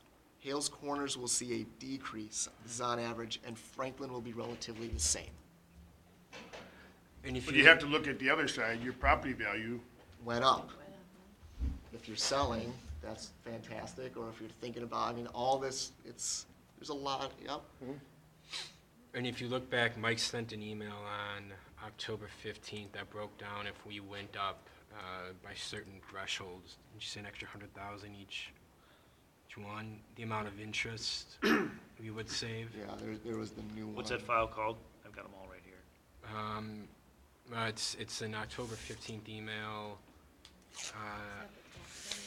Yeah, October 22nd tax levy options. So if you look in your board folders, board memos, there's a 1015 WSD mail in regards to the tax levy option. I've got it all saved on my hard drive. I just wanted to know it. Yeah. There it is. So you can see if Already had it we went up higher, the amount that we would save in interest over the life of the loan, and also the reduction in annual payment of the levy amount they would need to do. So that gives you a reference point as we decide what amount we want to levy right now. So why don't we go around, Nancy, where are you comfortable? I'm comfortable with the 2.1. 2.1? Ditto. It's fine. Yeah. Stephen? I'm good with that. 2.1. Okay. Then What 2.1. about you, Jonathan? Yeah, I mean, I think if we wanted to do more, this would be the time to do it. But I think keeping it as level as possible makes sense. So I'm comfortable with that too. So, the only other question then is, one of the two strategies, I feel like people are good with putting this actually onto the debt payment and not having a fund reserve saying, hey, let's capture the interest saving, there's the interest. Yeah. Okay. Is everybody comfortable with that? Yeah, the whole point of it is to pay it down like we just talked, right? Yeah. And save the money, okay, and Yeah. benefit from the savings over time. Okay. Exactly. Excuse me. Okay, so then, if there's no other discussion, then we'll move on to action items, and obviously this will be something that we're gonna vote on. Okay? Okay, then we'll move on to 7 action items. So 7A, the 2018-19 tax levy. So I'm gonna read the resolution. We'll need a motion and a second to approve and certify the 2018-19 total tax levy of $16,600,119. That will be divided accordingly. General fund will be $14,301,826. Non-referendum debt will be $173,293. Capital expansion fund will be $25,000, and referendum approved debt payment will be $2.1 million. This will produce a mill rate of 9.86 versus 10.09 in 2017-18. So take that motion. What was the top number? 16,600,119. Thank you. So moved. And a second? Aye. Okay, second. All in favor? Aye. Opposed? Motion carries.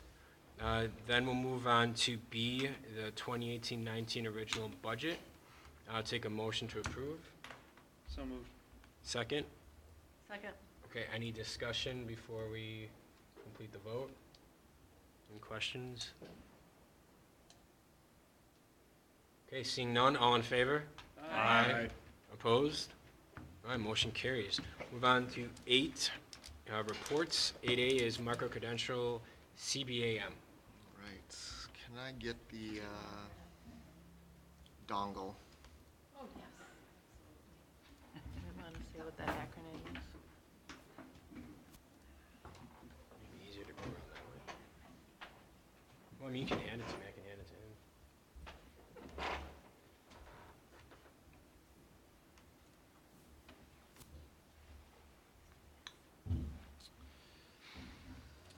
So, at our back-to-school discussions in August, when the educators came back for the beginning of this school year,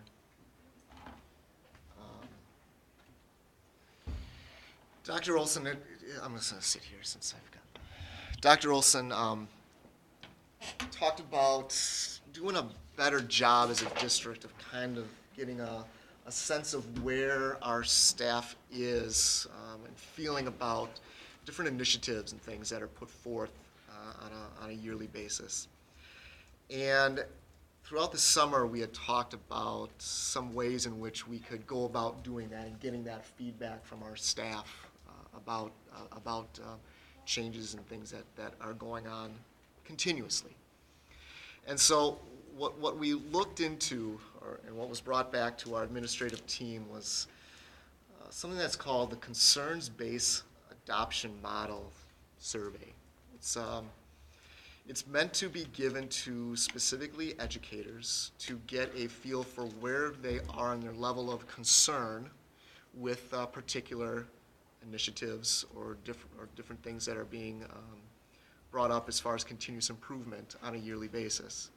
And the concerns-based adoption model, like I said, is specifically for educators. So it asks questions, this survey asks questions specifically based around educators, which is hard to find usually. You get a lot of surveys and things that are very private sector and very much not always with the public sector and educator in mind. So to find something like this concerns-based adoption model, or CBAM, was refreshing for us to kind of look at and see, boy, these questions we can ask of our educators to see where they are as far as their feelings towards different things that we're bringing forth. And so we thought a really good first way to roll out this survey after year one of our micro-credential compensation model, this would be a very good first way to introduce this survey.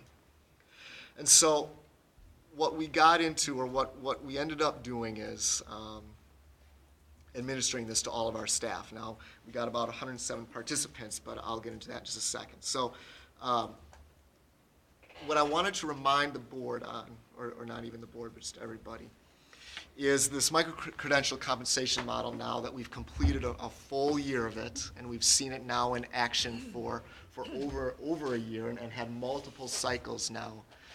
I want to reiterate, the goal of our micro-credential compensation model is to distribute salary to those engaged in professional development. In the past, and many districts in the past as well, increases in salary were based on years of service, college credits. New compensation models are revolving around evaluations. Some even give bonuses, for example, based on standardized testing results, which can be difficult. We went in the route, this board and went in the route of professional growth backed by data and improved professional practices. And that's how we decided to distribute dollars in an efficient way. And so there's a lot of benefits that come with this particular model that we want to try to get out and get people to understand. And all those benefits that are up there are good things about this particular model. You don't have to take expensive college credits anymore to get an increase in pay. It can happen at your own time, at your own leisure, within your classroom, without putting up dollars. Educators can take either what we call canned micro-credentials that administration creates based on district goals, or they can create their own micro-credential based on what they see as their own need for learning, or what they see their classroom might need, and what they want to measure throughout the year. There is no cap on the top of our salaries anymore. When districts go around asking for what is your top salary, we can put a little dash there, or NA, because as long as somebody continues to grow professionally and show that growth, their salary can rise beyond any sort of cap that we have out there. So there's really good things that this model has. However, it's sometimes difficult to talk about those benefits if there's other concerns that are underlying the compensation model. And so what we want to get at is, what are the root of those concerns right now that educators may have. I threw this in here because it's beautiful, for one, and I did not create it, and the person can take credit if they want to. But the micro-credential compensation has many layers to it, as far as when you're able to actually begin to get micro-credentials, when you can begin to put in for professional growth to get paid, versus when you initially get here and you're still in that pre-micro-credential track. So just as a reminder, when you first get to Whitnall, or you are a new teacher, you are in the pre-micro-credential track. There are some things that you have to do just to get acclimated to Whitnall. And there are certain expectations that you have and certain learning that we want you to partake in before you can go out into this micro-credential track. And Lynn puts it on with some people that she works with, and there's really 3 years of that. At different points in those 3 years, you can exit that if your principal feels like, hey, you're a 15-year veteran to education. We wanted you to have this initial layer, this initial introduction to Whitnall, but you know what? You don't need to go on with any further introductory things. You're going to enter the micro-credential track and take and be your own advocate for what you need and what you should get compensated for with that growth. Maybe you need another year. Maybe it's your first year and you're going, wow, I'm in the classroom and I'm just trying to survive is my goal. And I'm going to take, some initial class, some initial things through Lynn. I need year 2. I need some additional content. I need some additional knowledge. And year 3, principals might say, you're good to go, enter into the micro-credential track. And so this slide here kind of gives, after each year, what your options are to either enter into the micro-credential model or to stay in kind of this track until year 3. And so we need to kind of get this out and get this into our handbook and roll this forward to be able to kind of explain it to our new hires specifically. So let's get to the survey in particular. So September 14th, I sent out an email to all educators asking them to partake in this particular survey. It was 5 demographic questions and then 35 questions based on how does this describe you. So a concern was laid out, and does this describe you or does it not describe you on a scale from 1 to 7? So I was hoping for 100% participation. But we did get 107 participants, which is about 55% of our educator staff took it. And so I just want to go through kind of some samples of what those questions were. I'm going to go past this just for a second. I'll come back to it. So sample questions on the survey were 7 of them that I just took off. So, I now know of some other professional growth models that might work better. Is that you? Is that not you? Does that not apply to you? Where along that is your level of concern? I'm concerned about not having enough time to participate in the micro-credential model. And does that describe you or not? And again, you just go through these 35 questions and give us a level of where you are in digesting what this model is and what it means to you or what it means to your teaching or your class. So once I got those results back, you can begin to kind of break them down and see, well, what is our staff most concerned about with this model at this point in time, 1 year after it's now been implemented? And there's really 2 ways to look at these survey results. You can look at it through the lens of, boy, these are their biggest concerns, and whatever those concerns are. There's also a way to look at it and go, well, why isn't that number 10 a bigger concern? Like if we really were embracing the model, maybe this should be a little higher on their concerns than something else. In other words, there's probably never something that shouldn't be a concern. There's just levels of these are base concerns or these are really high-level concerns because I'm grasping really what this model can do for me in the classroom. Does that make sense? There's these different stages or ladders of concern to go through. So I just wanted to pull out for the board kind of what the top 3 were that we saw were the biggest concerns for staff and what were the, oh man, I wish these were bigger concerns, if that makes sense. I call them why not concerns. Like, why aren't those? Why not? Mm-hmm. So the top 3 concerns, bulleted here on the left. I'd like to know what other districts are doing to compensate professional growth. In other words, I know this is our model. What are other districts doing around us? And maybe if I knew that, that wouldn't be a level of concern anymore. I can at least see how we fit in with the rest of the area. Another high concern was I'm preoccupied with things other than the micro-credential model, or I'm concerned about not having enough time. These were kind of tied. I'm concerned about not having time to participate in the micro-credential model, another high concern. And then finally, I'd like to know who will make the decisions in the micro-credential model. In other words, who comes up with the courses offered, the dollar amounts that are attached to that, the dollar amounts attached to create your own micro-credentials, the requirements that this is what a certain dollar amount means for a certain micro-credential. Those are all things that are on high concern for our educators right now after 1 year of the model in place. Things that were very low on the concerns for educators, and maybe over time they can become a little higher. I'd like to help others in their use of the micro-credential model. Maybe somebody around me is struggling to see how they can use the micro-credential model to increase their pay. They don't have They don't understand how to create your own micro-credential, or what are all the criteria, what are all the time constraints. That maybe that over time can be a higher concern as people want to help each other out. I'm concerned about revising my use of the micro-credential model. In other words, in the create your own, people don't really know how can I really take what I need from my own professional growth and implement that into a micro-credential that can work for me.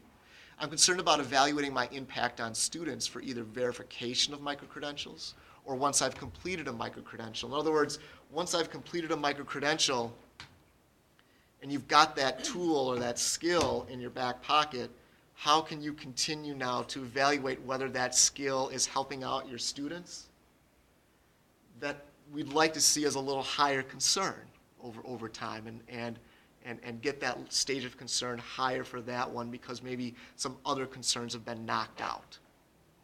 So in other words, what we can do now with these results is address the highest concerns that educators have so that they can move on to other concerns within the model and see how it can really move them forward in their classrooms. So so now what, right? So we get these results back.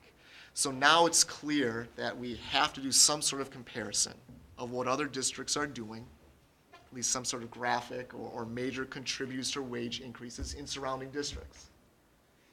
What is it that other districts are paying for? And we have that information, right? We have that out. We have an HR group that compiles those models together so that we can get that information out to staff so they can see where our model is with what everybody else is doing, because the steps and lanes just aren't happening anymore. There might be a variation of that, but the contributors to what increases pay is different than what it has been now in the past. And so staff just may need to see that in a side-by-side of some way to see how we stack up and where the bonuses are and where maybe we can improve our own model. Second of all, time has always been a concern. Time is always a concern. You could argue no matter the profession. So for educators to be concerned about the time that it would take to, boy, I've got new things that I'm doing in my classroom this year. I've got a new schedule. I've got new students. I've got all these news. How can I, within my job, have job-embedded professional growth? How can I use just my daily routine of teaching and yet implement something as far as a micro-credential goes to show that I'm improving my practice, that I'm implementing district goals and district strategies on an everyday, just in my classroom basis. And so hopefully what we can do is we can put something out there that shows samples of what that can look like so that time becomes not irrelevant, but less of a concern, and educators can see what job-embedded professional growth looks like. The third concern was, well, who makes all these decisions, right? Where do the decisions come from that this micro-credential is 100 or this is 600? And so I just wanted to break that out a little further. Specifically, this model began with administration and also some teaching and learning coaches, I think, were involved in that as well. A fairly large group of us that looking at other districts that did the micro-credential compensation model, we decided on the dollar amount of $100 to $600 based on what other districts had done with this micro-credential compensation model. It wasn't dollar amounts pulled out of thin air, and maybe educators need to understand that there was some guideline to those dollar amounts, and that it was different than a stipend because this was now added to your base salary, and so it couldn't just be thousands of dollars because you're going to see this dollar amount year after year after year after year. So we had to align it with something that was stable, something that could fit within the realms of our budget, and something that was similar to what other districts were doing at that time. We had a create your own rubric that was designed by our teaching and learning department that based different factors and criteria would be taken into consideration to determine, well, if $100 to $600 is our scale from a a baseline micro-credential all the way up to $600. If you create your own, we have to have some factors that we take into consideration to be able to determine, well, this is really high level versus this is going to cause minimal change, whatever the case is. And so we created a factors that would do that. We also had canned micro-credentials that followed those same factors that went in between the $100 and $600, but that were more closely aligned to district goals that we know that we needed to accomplish, whether that be learner profiles or whether that be AVMR, or I'm just throwing stuff off the top of my head. I can't think, Lynn, any more than those two right now. But there were how many? 10, 12 micro-credentials. Maybe Brian knows off the top of his, Brian's on the verification committee. You might know off the top of your head. Yeah, 10 to 12, somewhere in that range. We knew that we needed to have, this isn't on the slide, but mentioning, Brian for example, we had to have a verification committee to look over all of these micro-credentials that were submitted. And so we wanted teachers and educators to be able to kind of look at what was submitted, and they would be the ones to determine whether this was a micro-credential that was A, worthy to begin with, and then B, once the work was done, did they do what they said they were going to do, and did they show the results? And so that verification committee got compensated as well, based on what we may have thought the time would be, but also what we saw other districts doing as far as implementing a verification committee with their educators and the time they'd have to put in to be able to look through these applications and these submissions. So everything was done in a vacuum of what else has been done out there as well. What have we seen done as far as other districts going down this route? And so as we get now to after a year, and having a plan now to use this survey to address concerns, when we feel like we've addressed the concerns, get the survey back out there, see if those concerns have alleviated and where have concerns shifted to. That's number one as far as getting people more and more acclimated to this model and taking in suggestions through that as well as far as, can this model be improved? Because I guarantee on the first crack in the first year, there's going to be, over time, modifications to make things the best they can be. Because that's the goal here with any compensation model, is to improve on it, to continuously improve like we expect from everything.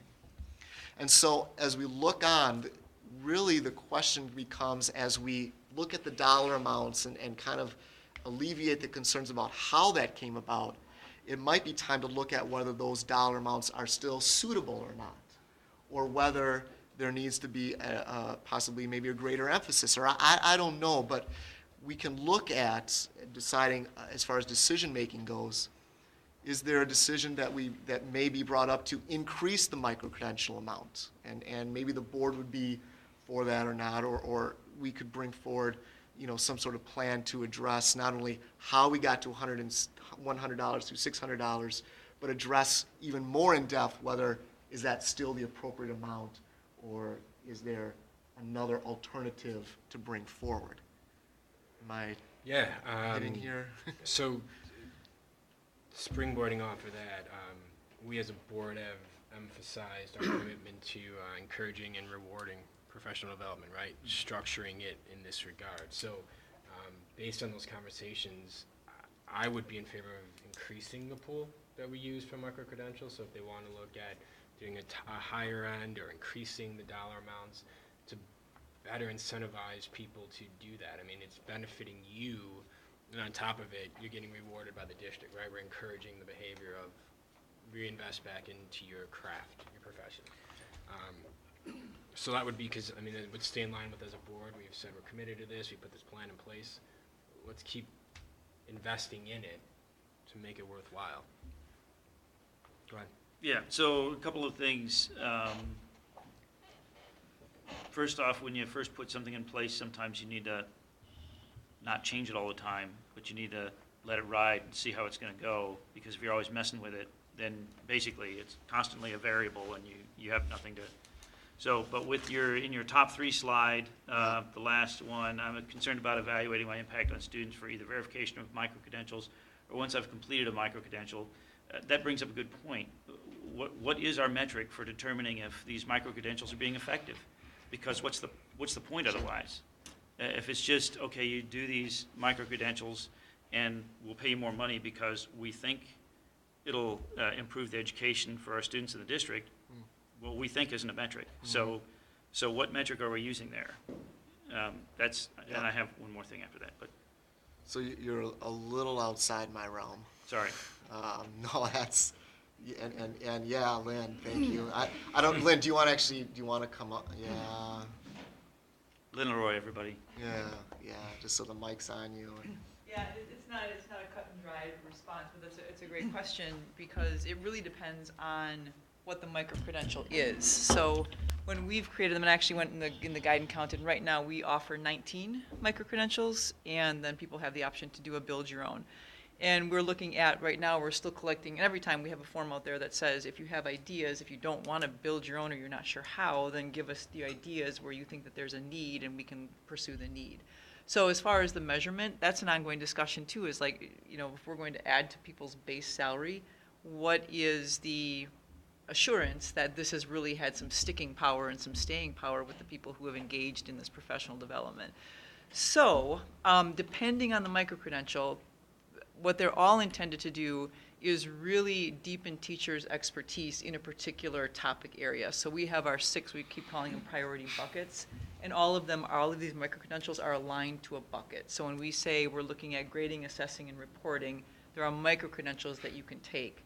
And then within that, you fill out a form, you say, this is what I'm interested, you do an application, and then once your application is approved, you start the work. And then the work that you do is pretty prescriptive in not exactly what you do, but the types of evidence that you need to bring forward to say that you are really undergoing some sustaining change. And again, that's going to vary depending on the micro-credential. People can engage in like more of a surface level learning. They can do a book study for a couple $100s where they're just learning about things and acquiring some knowledge as opposed to really being expected to implement some plans and come back with evidence.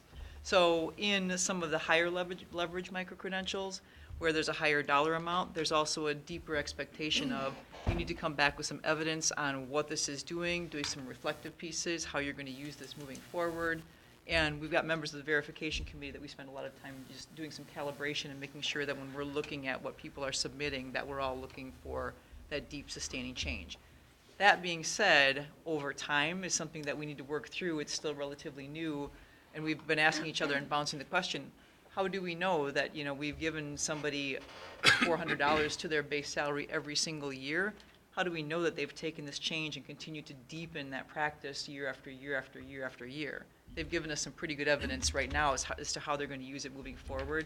Now we really need to kind of come back with how do we look at the sustain over time, yeah.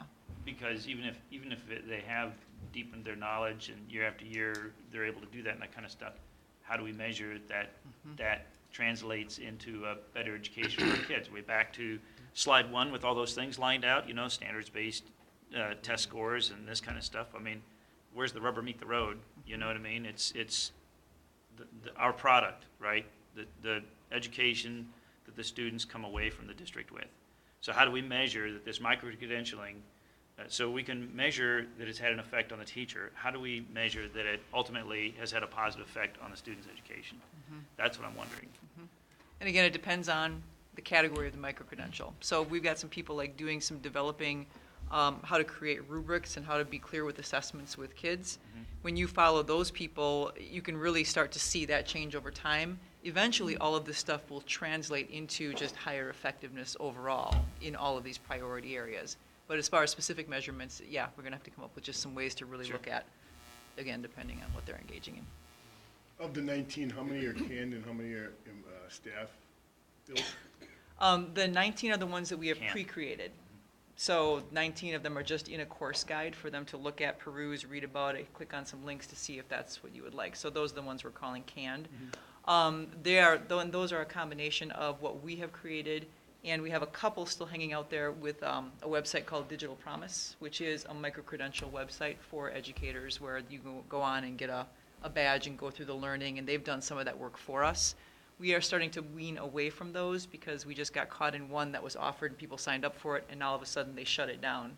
So we have to go back to those people now and say, sorry, pick something else. So we would like to be more of our district created. We're calling those they're the pre-created ones where people can just take them. The build your owns are people just really saying, I have a need, this is where I want to deepen my learning, and this is what I'm going to put together. And we have a template for them to build that from. And to that point, Quinn, real quick, we saw a much greater percentage this past, is it just here in October? Yep.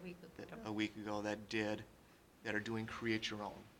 And that really is where we want to get all of our staff, right, to a personalized professional development plan. And so to see more kind of going out onto the ledge and going, this is what I feel I need, and going through the verification committee, it's good to see, instead of just, not just, but instead of, to be personalized is going to help you embed that into your daily routines better.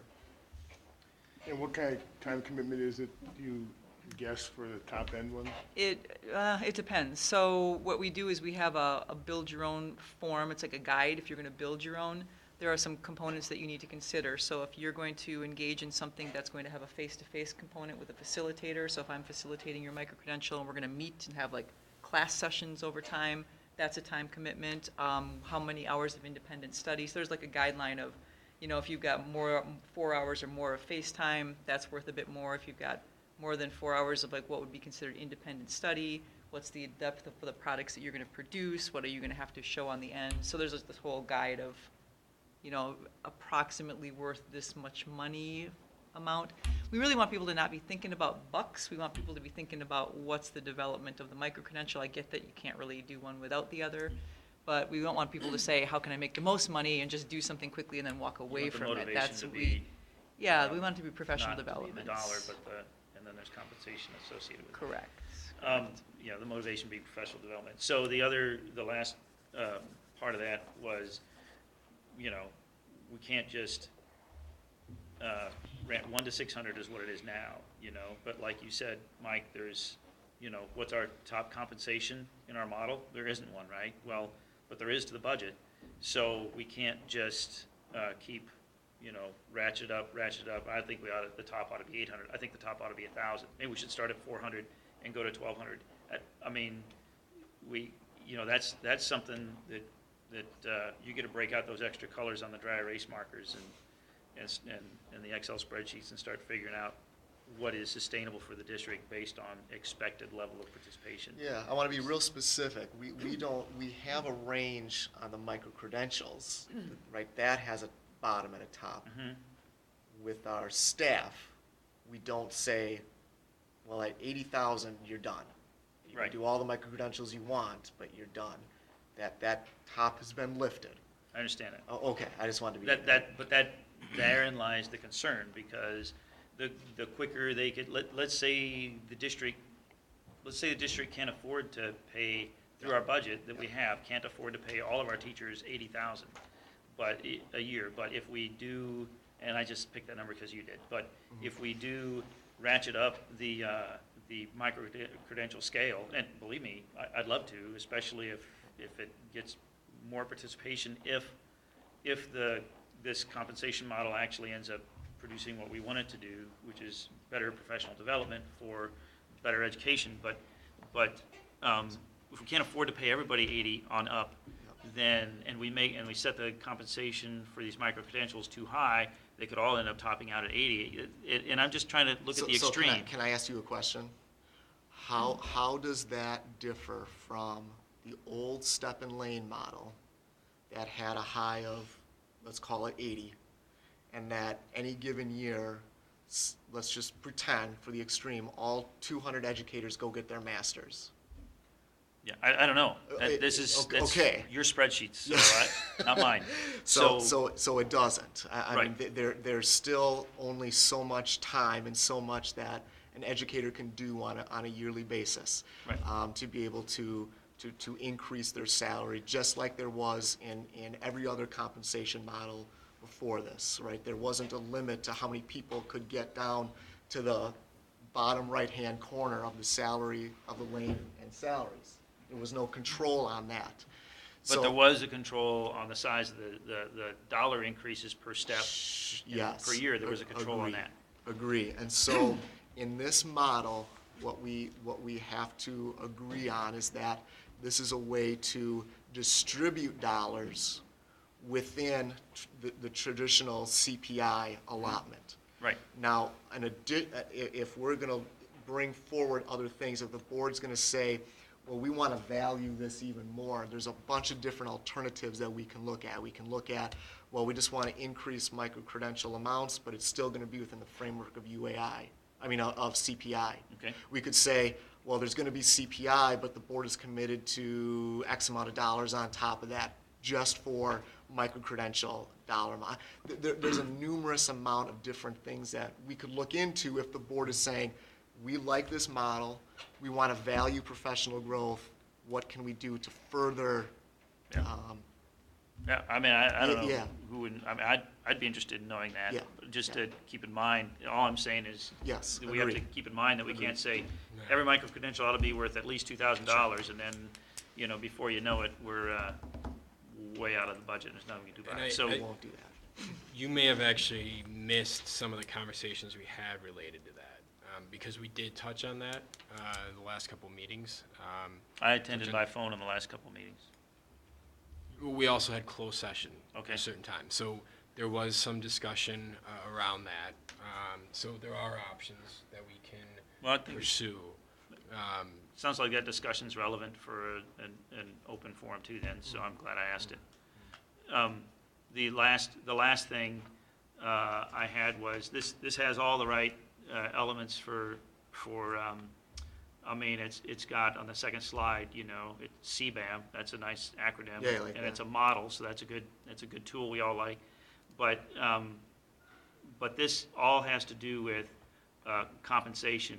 Are we using some kind of tool because right there, the first sentence there on slide 2, the summer administration began looking at ways to determine how staff are feeling Yeah. towards different initiatives or change. Yeah. Micro-credential wasn't the only No. initiative or change. So what tools or programs or whatever you have in avenues do we have in place, or are we going to put in place to look at how staff are feeling about the other initiatives and changes we've made? So the nice thing about CBAM is that it's a template. These are the types of questions you want to answer. Now make it specific to your initiative. So we thought that a very good first way to roll this out is with the micro-credential compensation model, that this was a step one of many. You also don't want to survey your staff to death, but Right. but this is one thing that was major, is talked about often, pros and cons talked about often. So let's just see, let's see how this model works in taking a pretty easy initiative to pinpoint and see how it works. You're right. There's a lot out there, and I think there's plans to continue to use this And maybe some other tools. in some other tools towards some other changes that are Well, happening. then it's a good start. Thanks very much. Appreciate it. Thanks for the work. I think, John, just as a quick preview, on November 12th, we will be 12th? Sure, what's that board meeting? Yeah, the Sure, 12th. It is the 14th, 12th. 14th? 12th. No, 12th. 12th. Our first 45-day plan will be complete, and you will see some of those other tools that are using, because both my goals and some of the district goals have some of those pieces in it, and our principals have started using some tools in addition to this to try to survey our staff to get some more two-way communication. So I think it's a little Okay. preview of what's coming. Excellent. Thanks. Appreciate it. Any other questions, comments? Yeah, I have a question. Yeah. So, Lynn, kind of getting back to what Quinn had asked about the time commitment. So for one of the higher level ones, so if you take a college college class, 3-credit class, you're in class generally for 3 hours a week, homework 3 to 6 hours a week, right?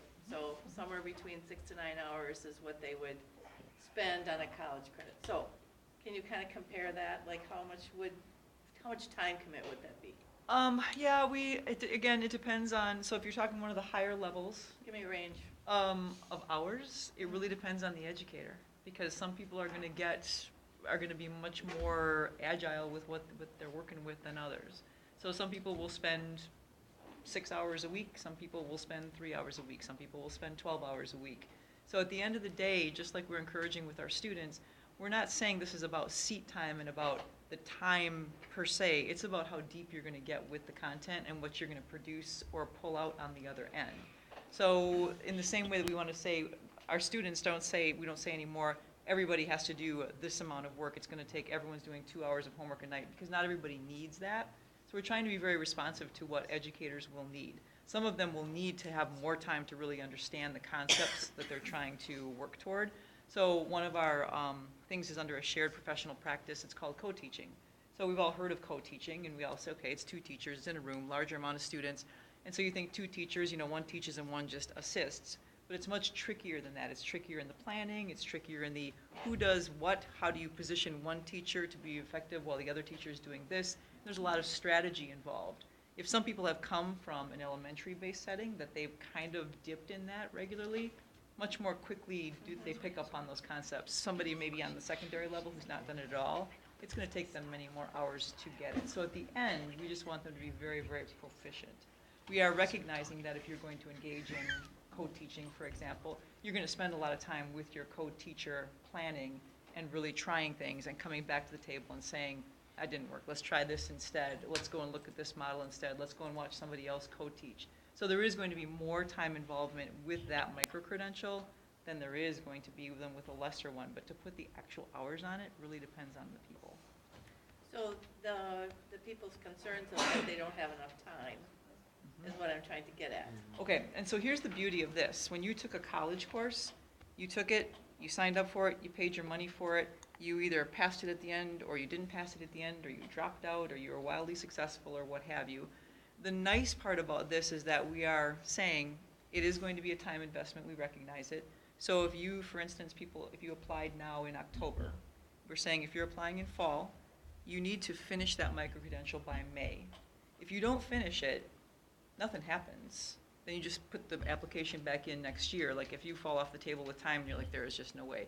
We had that in a big way last year. The first round, we had 300 people signing up for multiple micro-credentials, and people like, I'm taking 4 of them, I'm doing 5 of them. And then the reality set in, it's like, oh yeah, this isn't gonna work so well. So people then just, kind of said, all right, I'm completing this one, I'm putting this on the table. And so we could tell people, if you don't finish it, you can reapply. You can't just be out there and just turn it in whenever. We have application dates and submission dates and windows of time just for the budgeting process.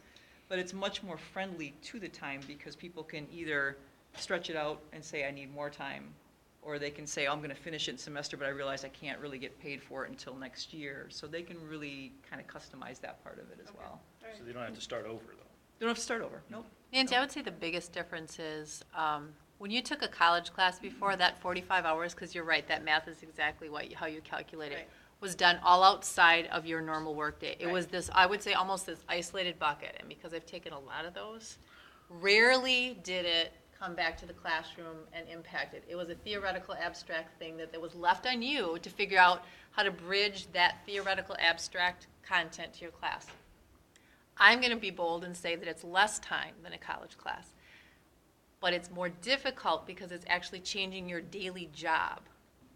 Before, I could go do my own thing in my classroom with my door closed and do my thing, and then go to my college class at night and do my own thing there, and never did the two worlds meet. The difference for this is the work we're asking you to do is changing your day job. And for some, that's a lot harder to do because you either have to collaborate with others, or you have to, have a learning coach come in or talk with your principal or your team or whatever it is. It's a different type of work.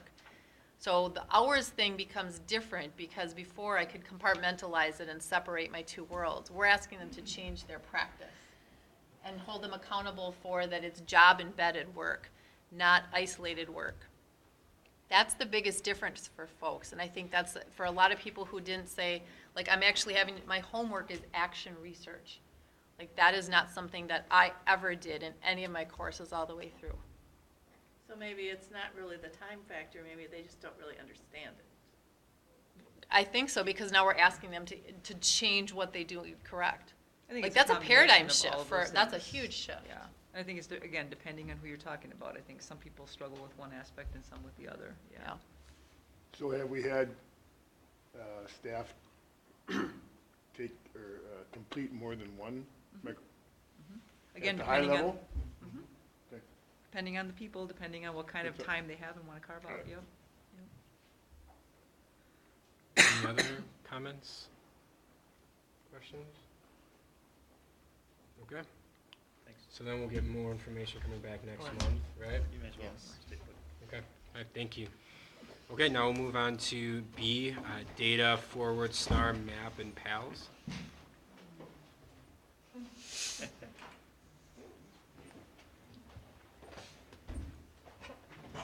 We're gonna have a party up here.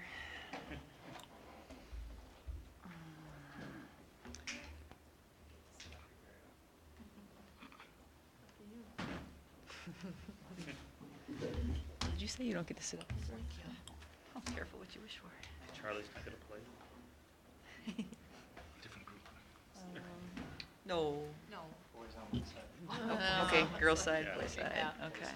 Yeah.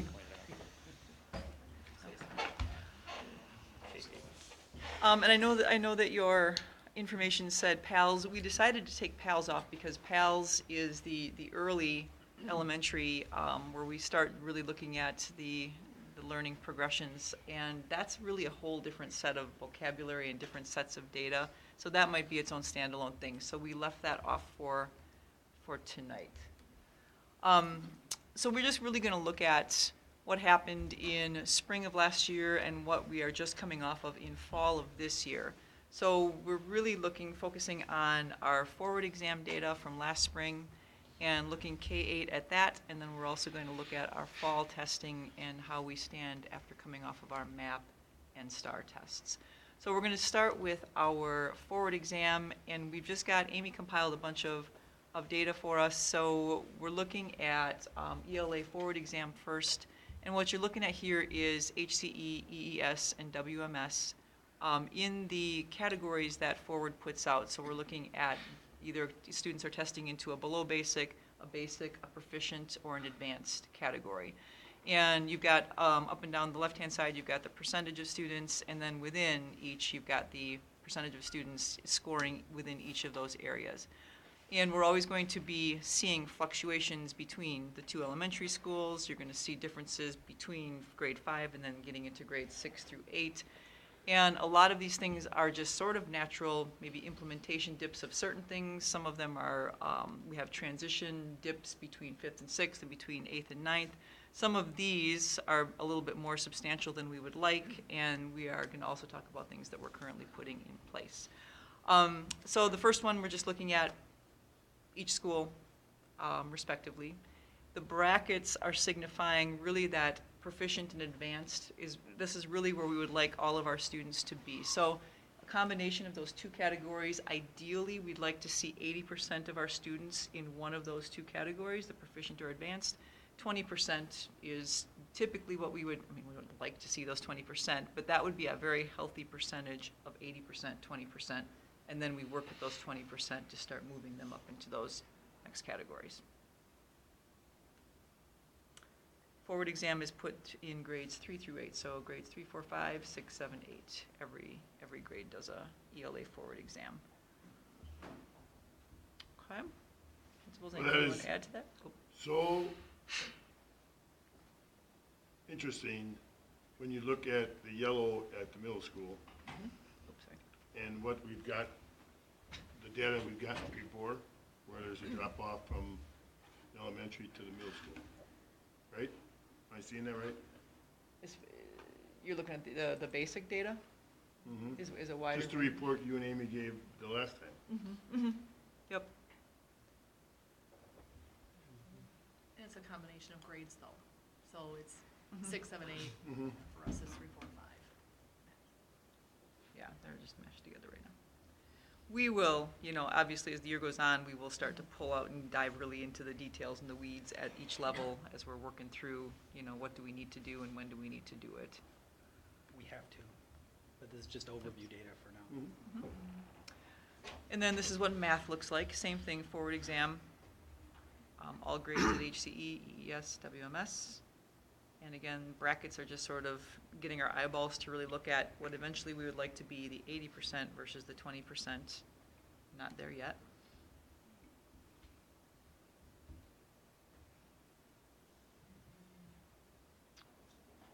Okay. And also grades 3, 4, 5, 6, 7, 8. So the students, like when we're looking at red, when we're looking at that below basic, I mean, our eyes always travel there, but we're trying to really, right now, as we're coming off of our STAR and MAP scores and STAR and MAP data in the fall, we're really trying to sit in data meetings and make sure that, yeah, we're looking at those struggling learners, but we're also trying to make sure we're attending to, like we talked through all of last year, the other end, because we've got those students shooting off the top and really doing some really work that needs accelerated attention and deeper learning, not just the struggling. So People have come here before and talked about the EduClimber, that program we're having that kind of warehouses the data as well. And that's one of the nice features that we have at our fingertips, and teachers do as well.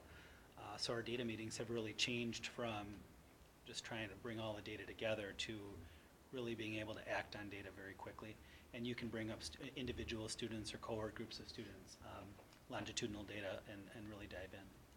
And we're also spending a lot of time at the data meetings, not just talking about,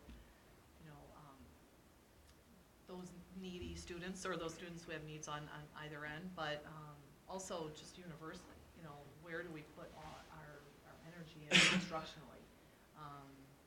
Now that we've been, for instance, this slide is math, we've been in Bridges now in our 4th year, so we want to make sure that what and how we're teaching matches the needs, and it kind of gives us an opportunity to look at the data and reflect, like, are we getting through what is most important and putting our energy in the most important places, instructionally for all kids. transition still is a concern, going from, from elementary school to middle school. We still have that 6th grade kind of little surprise element there that we are working on.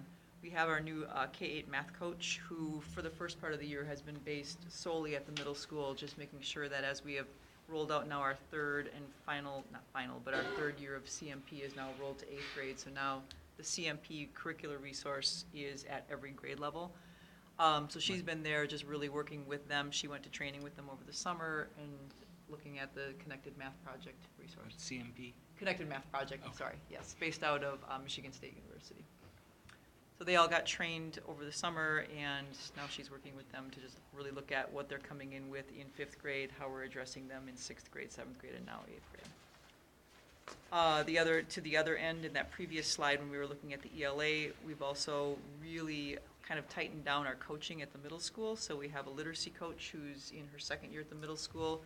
We've also pulled a learning coach that was K-5 last year, but she is literacy based, so she is also at the middle school this year, really helping teachers to work through, literacy strategies and how do we really embed the literacy and teaching reading and writing and keeping those skills up within the content areas. So we've got sort of a little blanket system going there with our coaches, really looking at the literacy and the math components. Lynn, just to make sure I know what you're talking about, you use the acronym ELA, that means? Oh, English Language Arts, I'm sorry. So reading and writing? So yes, correct. You being a superintendent didn't know that? No, correct. You can only hold so many acronyms in your head at one time. You got CBAM now. You get CBAM. Okay, and then, so then we come into science. So there is forward exam testing in science and social studies. And these two are very interesting to us right now because as we've really been hyper-focused on, as we need to be, the literacy and the math, science and social studies, particularly at K-5, where those teachers are really expected to do some of everything. So they're not like a science teacher and a math teacher that you would find at that secondary level, but they're like, I have to teach them science, I have to teach them social studies, I have to teach them language arts, I have to teach them math, reading, writing. So they're dipping into everything. And we were just talking today about, we really need to start looking at how are we going to get our K-5 teachers really understanding science and really understanding social studies, because that's been largely left alone, especially social studies, because the standards were from 1997 and just came out this past spring, so we finally have new social studies standards that actually make sense to people. So as we now look at those, how do we balance that? Because obviously we are bound to teach, we're professionally obligated to teach everything, not just the reading and the math components. So our science looks like this. This is, we're kind of stretching down a little bit more into understanding some proficient and advanced levels. This is only administered in grades 4 and 8. So again, the mode of comparison is not exactly the same. And social studies looks even stranger.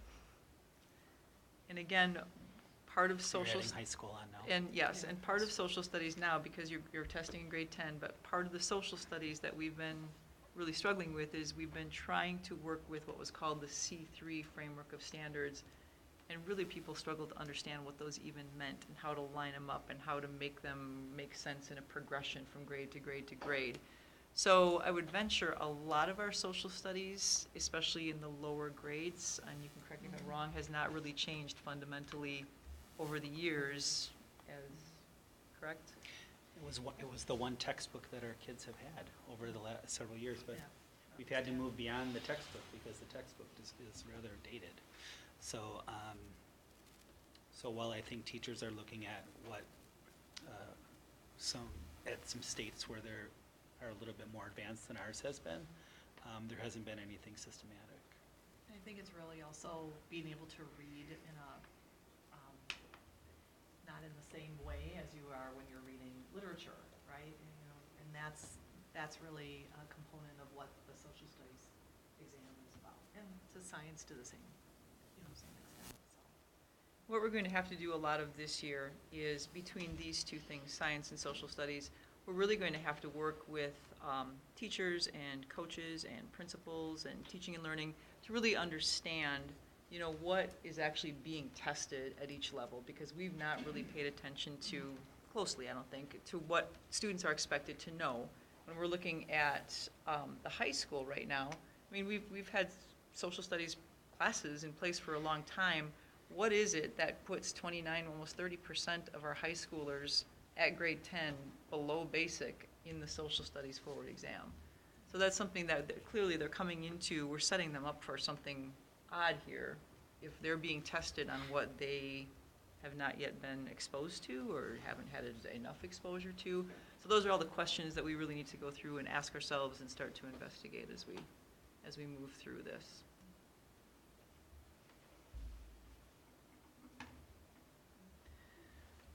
These are, we called them trends, but they're not very trendy. So this is kind of this is grades 3 through 8 altogether, but just looking at from 15, 16, 16, 17, 17, 18, just trying to look for patterns, or are we going in a direction? Are we headed in any, big directions?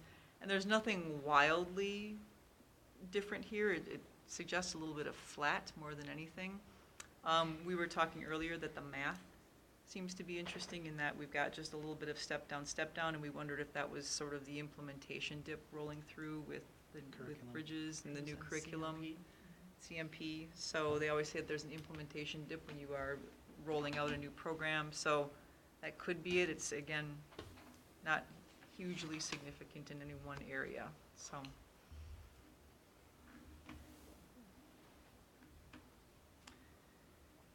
We just finished our fall testing window, and our elementary students go through MAP. Apologize for the tiny print here. Amy had a hard time pulling this from EduClimber and having it be bigger print. So this fall, when we do the MAP testing, so we've got the reading test here, and this is grades 2 through 5. The PALS is the younger kiddos. And this is a different scale. We've got more points to a scale here. So here we've got the low is the red, and then orange is considered below average, and then yellow is low average, and then from low average we jump right to high average is the green, and high, and then like a little tiny, like a high, little tiny percentage up at the top. So when you look at these, the kids who we would say would be in need of additional support would be in the orange or the red. The one interesting thing that we find with MAP, and I think with STAR as well, is that they project these scores out to ACT scores. So it's just another interesting way for instance, a third grade or a fourth grade teacher to say, continuing on this particular track, this is how a child might do on an ACT. Primarily though, I think the one nice thing about MAP from forward is that we can use this data And we know that we're going to have 2 more data points coming up in the year. And teachers often use this data to set goals for students that they want to be working with in their classroom. Like Lynn said, both on either side of the diamond, those in need of support or those who are in need of some enrichment, and all of the students in between. So, Okay. can you help me just make sure, you're throwing out a lot of acronyms right now. No, I'm very serious about this because we're very guilty of EduSpeak often. So using MAP and STAR and Forward and ACT and lots of stuff. So we switched now to formative assessment, right? So Forward was a summit, like I can just throw out some more words too, but we just switched. And so if I'm sitting at home, like I want to, like this is something we choose optional test at our district to give. And we flipped. We're using a combination because we could be using just for the viewers at home. Can you just help me? Because I think we just flipped and all of a sudden you lost me a little bit. Forward is the state test. So Forward is administered by the state of Wisconsin in the spring of every year. Our MAP, our measures of academic progress, and STAR, I don't even know what the acronym for STAR is. But those are our screeners that we put every kid through locally. So that's at we can decide to do these or not do these. But then this is the more actionable data. Getting the Forward, the state tests in spring, and we get those results in the summer. Hard to go back and totally react to that. But these tests are administered in fall, in winter, in spring in our district, so that we can look at the results, action items, decide how are we going to support the students that need the support, what's happening in our universal instruction so that we are making sure that we continue that support for all students, and then really what are we projecting in winter, and how are we working toward that when we see those scores, how do we react to those scores. So that is sort of the benchmarking part that goes on at our local level. And I think that a major difference between Forward and MAP or STAR is that Forward, the question is either right or wrong. So they give you test questions that are a range of learners for that grade. So this is a 3rd grade, and there might be some questions that are a little less challenging, below 3rd grade and above. MAP is a adaptive measure. So as the student is taking the assessment, it recognizes correct answers and then raises the bar to figure out where they are at that given point for instruction. And that's why we use it as a screener, because it is that adaptive measure. And I think the other thing about 2nd grade, the strangeness of 2nd grade is that even though we do MAP below, we do it for kindergarten and 1st grade for math. So those students are used to the assessment to some extent. It is auditory supported for kindergarten and 1st grade. So by the time they get to 2nd grade, that's the first time headphones off, and they're needing to now engage with that screen and what's on it, and be able to have that grit and kind of perseverance to dig in and do it. So we always see a little bit of a strange profile for the fall 2nd grade reading, because it's the first time they've taken the reading assessment, and it's the first time they've taken this as a test without audio support. So. I looked up STAR. It was no longer the same thing, but it's standardized tests for the assessment of reading.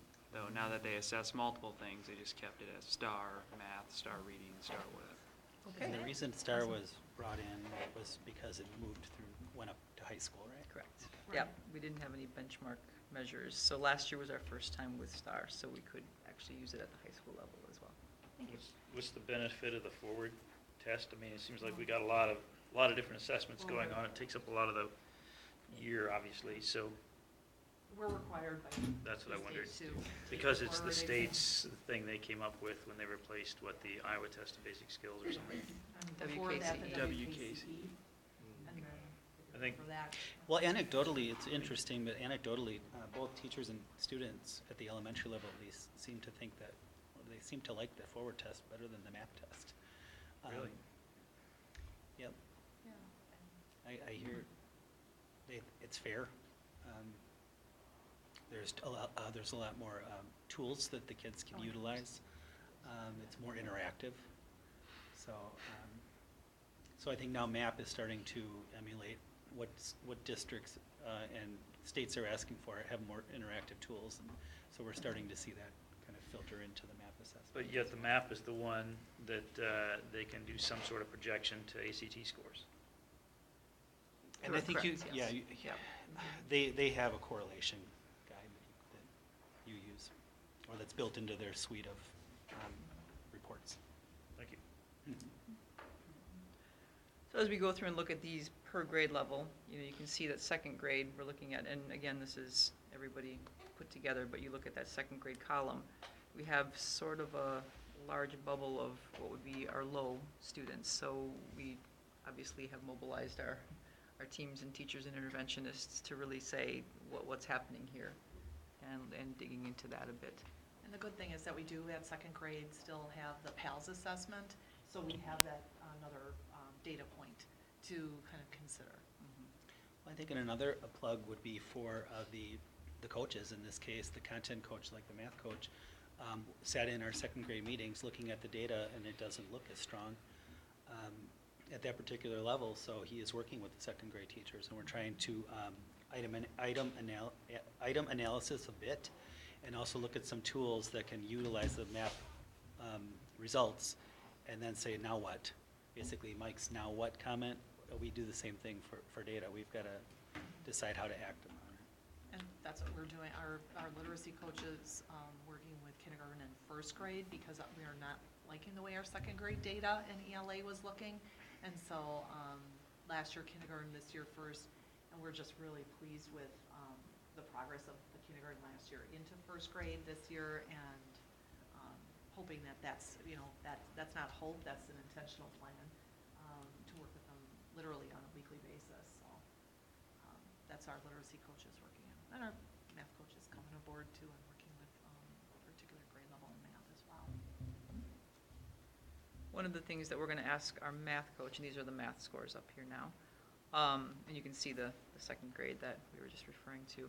But one of the things that our K-8 math coach is going to start working with our K-5 teachers on is a math workshop, which we've talked about readers workshop, writers workshop, where we, instead of trying to deliver one ginormous lesson to students and having them kind of hang on for dear life or disengage or re-engage, workshop breaks up that lesson into smaller chunks where you have just a shorter mini lesson, and then you strategically group some students and you can have them work together based on what you need in that time and based on what they need in that time.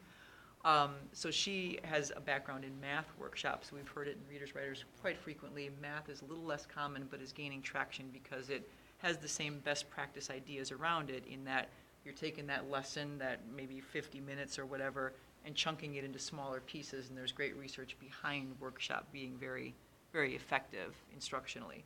So that's part of the math strategy as well in K-5.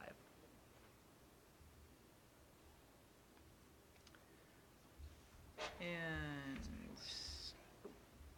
okay, so then we have our, it's covered up, STAR reading, and this is a middle school, so we go with STAR.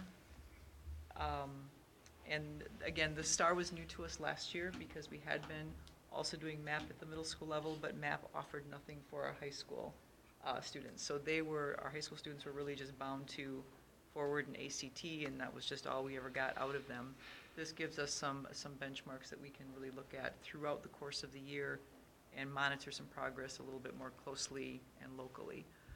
So STAR goes back to just having those 4 points of measure.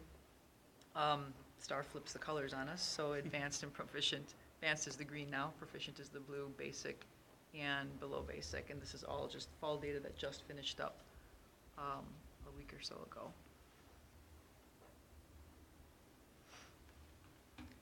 And this is STAR Math in grades 6, 7, and 8.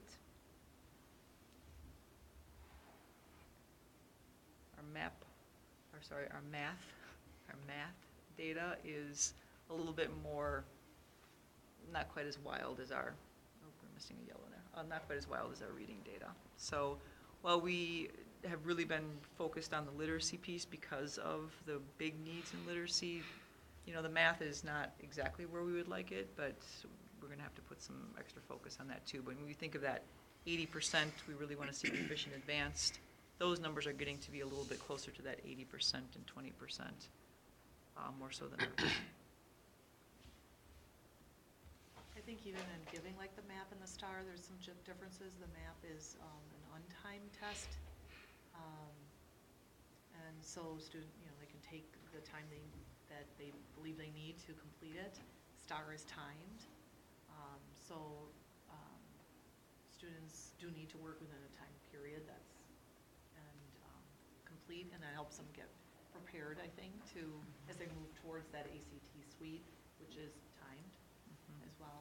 And there's two schools of thought. You can take the timing component off of STAR and say we're not going to run it as a time test, but the first recommendation is to, for that very reason, just sort of getting them used to trying to pace themselves along. So we had decided last year, let's just get into it and let's just take the first recommendation. That the company is called Renaissance, and they're saying most districts will use this as a time test, so we thought we'll just look at this and be consistent for a bit, and if we really want to explore taking the timing off, we could talk about it at some point in the future. The student has a plan that would ask for the time to not be a variable.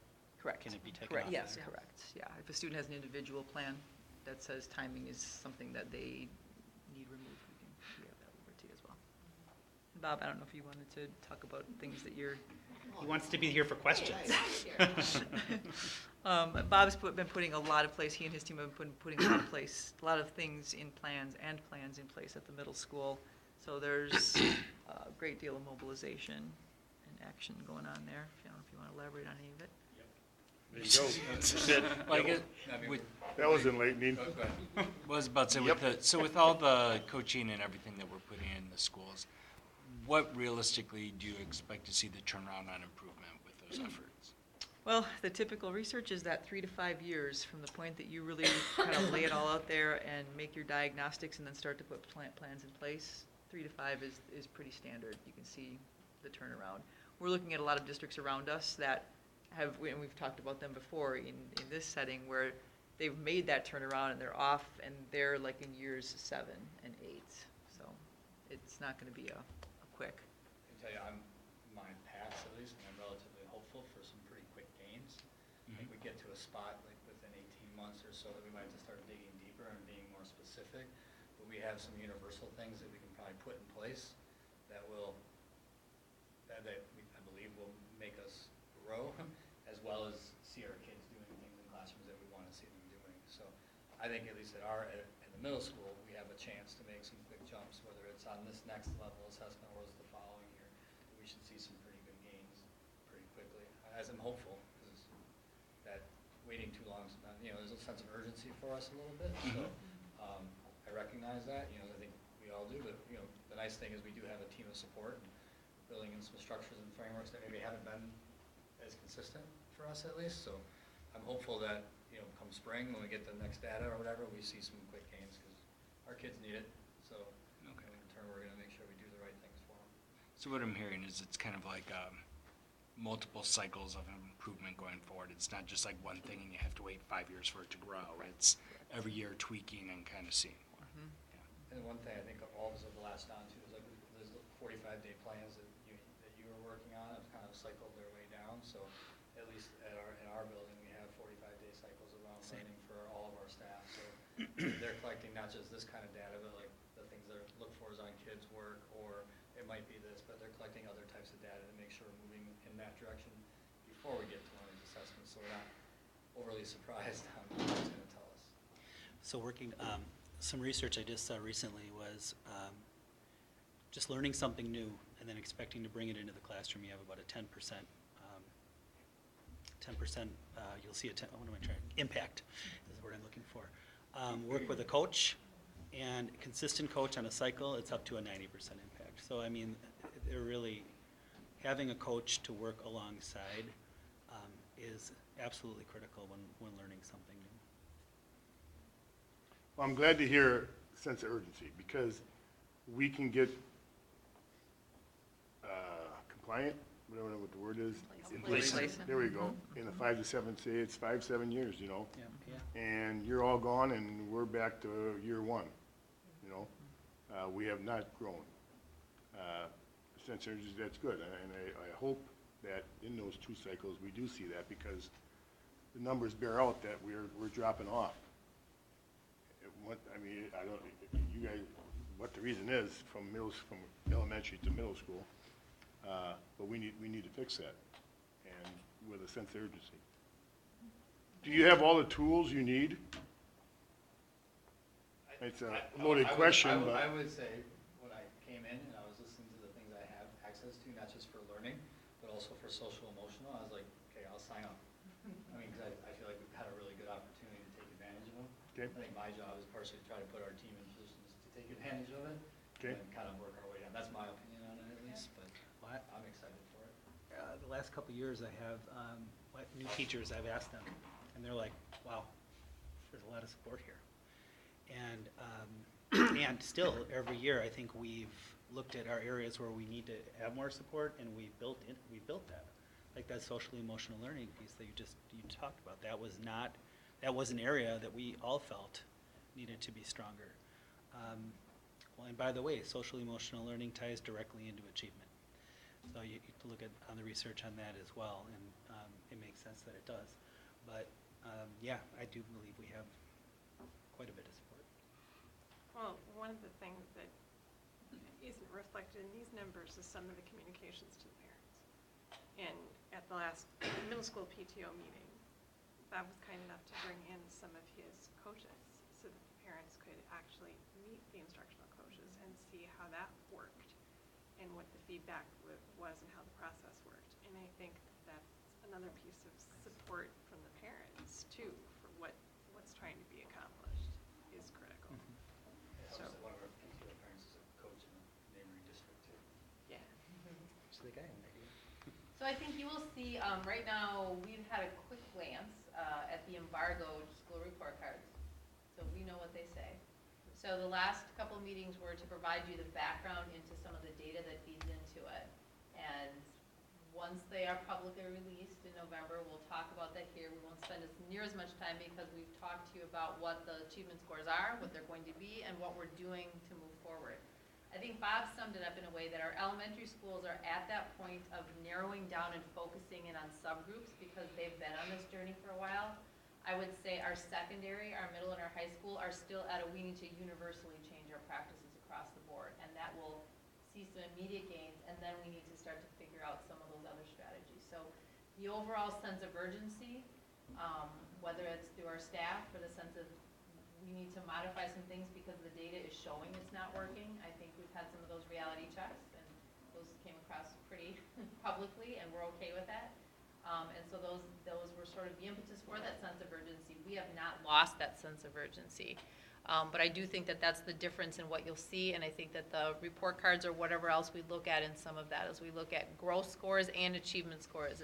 It's looking at all of those and getting our teachers to talk data. Just part of their natural conversation. So the work that the building principals are doing with our coaches right now looks very, very different than even a year ago. And that just has to do to the commitment to, there is a sense of urgency and not walking away from that and holding everybody all the way up to the accountability. And that's what, and I've asked the public and the board to hold us accountable to that. Yep. I would like to add one quick thing to that, is that we have had a number of teachers come in new last year and this year from other districts who have already been on that journey, which is actually going to, I think, probably, I mean, we have the sense of urgency, but that's going to help us have gains a little bit quicker because we do have teachers that have come in and said, yeah, we've already been doing this and we know how to do it and have started working with some of their team members. So that's nice too, to have some new staff that really have already been there, done that, so to speak, and can help kind of push us along on a little quicker trajectory, probably. Any other questions or comments? Okay. Thank you all. Thanks. Appreciate it. What do you have? What? Okay, we'll move on to 8C, school safety update. Mike. Go ahead. No, it's you. It's in it. So, a quick update on round 2 of our safety grant submission. We were approved for the full amount that we applied for round 2, which is approximately $140,000. So we are finishing up projects from round 1 shortly. We've gotten some invoices already. The state asked that we ask for reimbursements on a quarterly basis. And so we've begun to get reimbursed on the first quarter of projects from round one. And so we're going to begin round two work very, very shortly, which is, some different upgrades to the building, some mapping things that we've looked at doing. Don't want to get into too much detail, but those things will start soon. So that was good news. Anything else, Lisa? Nothing else. That's How's all. the name thing going? Raptor? Yeah. Yeah, I think pretty good. Chris, I don't know if you want to add anything. We've had Raptor. I don't know if we've had some glitches at times or outages. Yeah, a couple of them, because of where they were wireless applications, and it wasn't working very well, so we hardwired the laptop. It was taking a long time for them to process people, so we hardwired the laptops. Yeah, but thank you. We really haven't had many issues as far as visitors coming. Those who don't have a driver's license, a state ID is free. There's no restrictions on getting that. That can be dropped into Raptor and Red just as easily as a driver's license. So sometimes getting that out and letting people know, just because you don't have a driver's license, state ID is free and for everybody. But I just think people are getting used to seeing people with the labels on, Yes. because that's a whole new thing if you're not used to that, with their photo on it. And even when people are coming to visit me and they check in at the high school, I'm seeing that now on our visitors, whether they're vendors or whomever. So that's Even just a something different. even a vendor who's working in the district office on some piping up here had the sticker on, and you knew they went through the process. So it's good to see. I used it for the first time this week, or last week, and it was really easy. You pop it in. Judy asked where I was going. I know they let me in. Judy asked where I was going. I told her. She typed it up, and it had my picture on there, my name, where I was going. So it made it nice and easy, because if someone was wandering around and they saw, hey, you're supposed to be in the district office, why are you here? They can easily ask. There you go. So it's nice and easy. Okay, great. On to D, referendum construction update. Yeah, so I would say lots of new, it's lots of news. I would say, so first bid package one that the board will see on November 12th is out to subcontractors. C.G. Schmidt, as they promised in that, had sent out a letter to local contractors, and they send that out through all their through their network. So all local contractors got a special invitation last Tuesday night in this room. We held for any local subcontractor who wanted to come to a meeting to talk. We went through what was in the referendum, all the processes and all of that, and they could ask questions of it. We had at least 10 local contractors who came. What does local mean? That's a good question, what they use. I think in terms of I don't know that it just meant southeastern Wisconsin. I don't know that it meant just in our border proximity. I'd have to get the list from Todd to see who the 10 were, to Yeah. give me a better sense of what that meant. They kept it tighter than I thought. Yeah. They kept it pretty tight. I don't know if it was school district boundaries or 5 miles outside of it, but it was pretty tight. Todd attended it with C.G. Schmidt, and I don't know if anybody from Bray was there, but they answered questions of folks to let them know. Those bids are due 31st.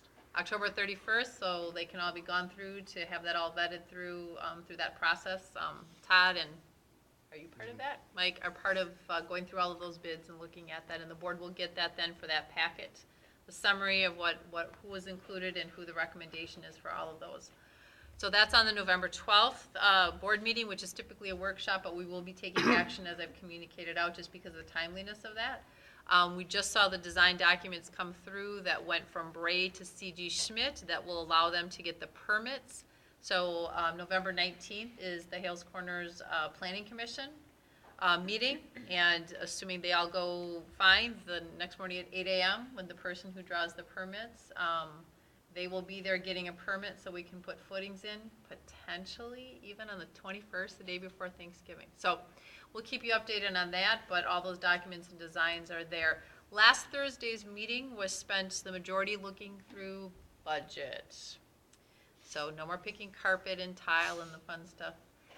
It was looking at numbers over, under, to make sure before we went to bid if there was some significant design, based on the design, obviously the materials and that we get down to that point, there are going to be some ways of saving money, but if there were some significant design issues that were going to cause us to be over there, and we were slashing, and yeah, and we knew that this was what was called healthy tension, and we Yeah. saw it live in Yeah. play last week. So architecture on one side, construction was on the other, and they had to come to agreement because obviously they wanted to slash a lot more, they wanted to keep a lot more, and we were looking at the bottom line the whole time. So it was a healthy tension meeting, I will tell you that. So we're on track for that. So next time we're together, you will have subcontractor bids to take action on. So that's what I can tell you. Great.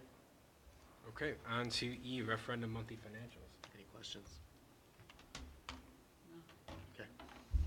Great, okay. 9 items for future consideration. Anyone have any? Okay. 10, announcements. Any announcements? The play starts before meetings, or next meeting? Yep, November 2nd, next weekend is open. Just one weekend? Two. Two weekends? 2 weekends, yep.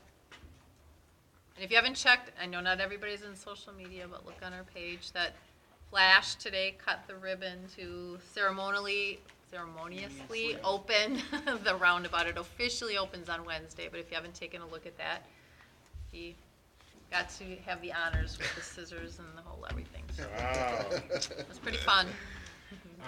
Also, the high school haunted hallways is this Thursday. 7 to 7:30 is for young kids, 7:30 to 9 is older kids. Any other announcements anybody can think of? Okay.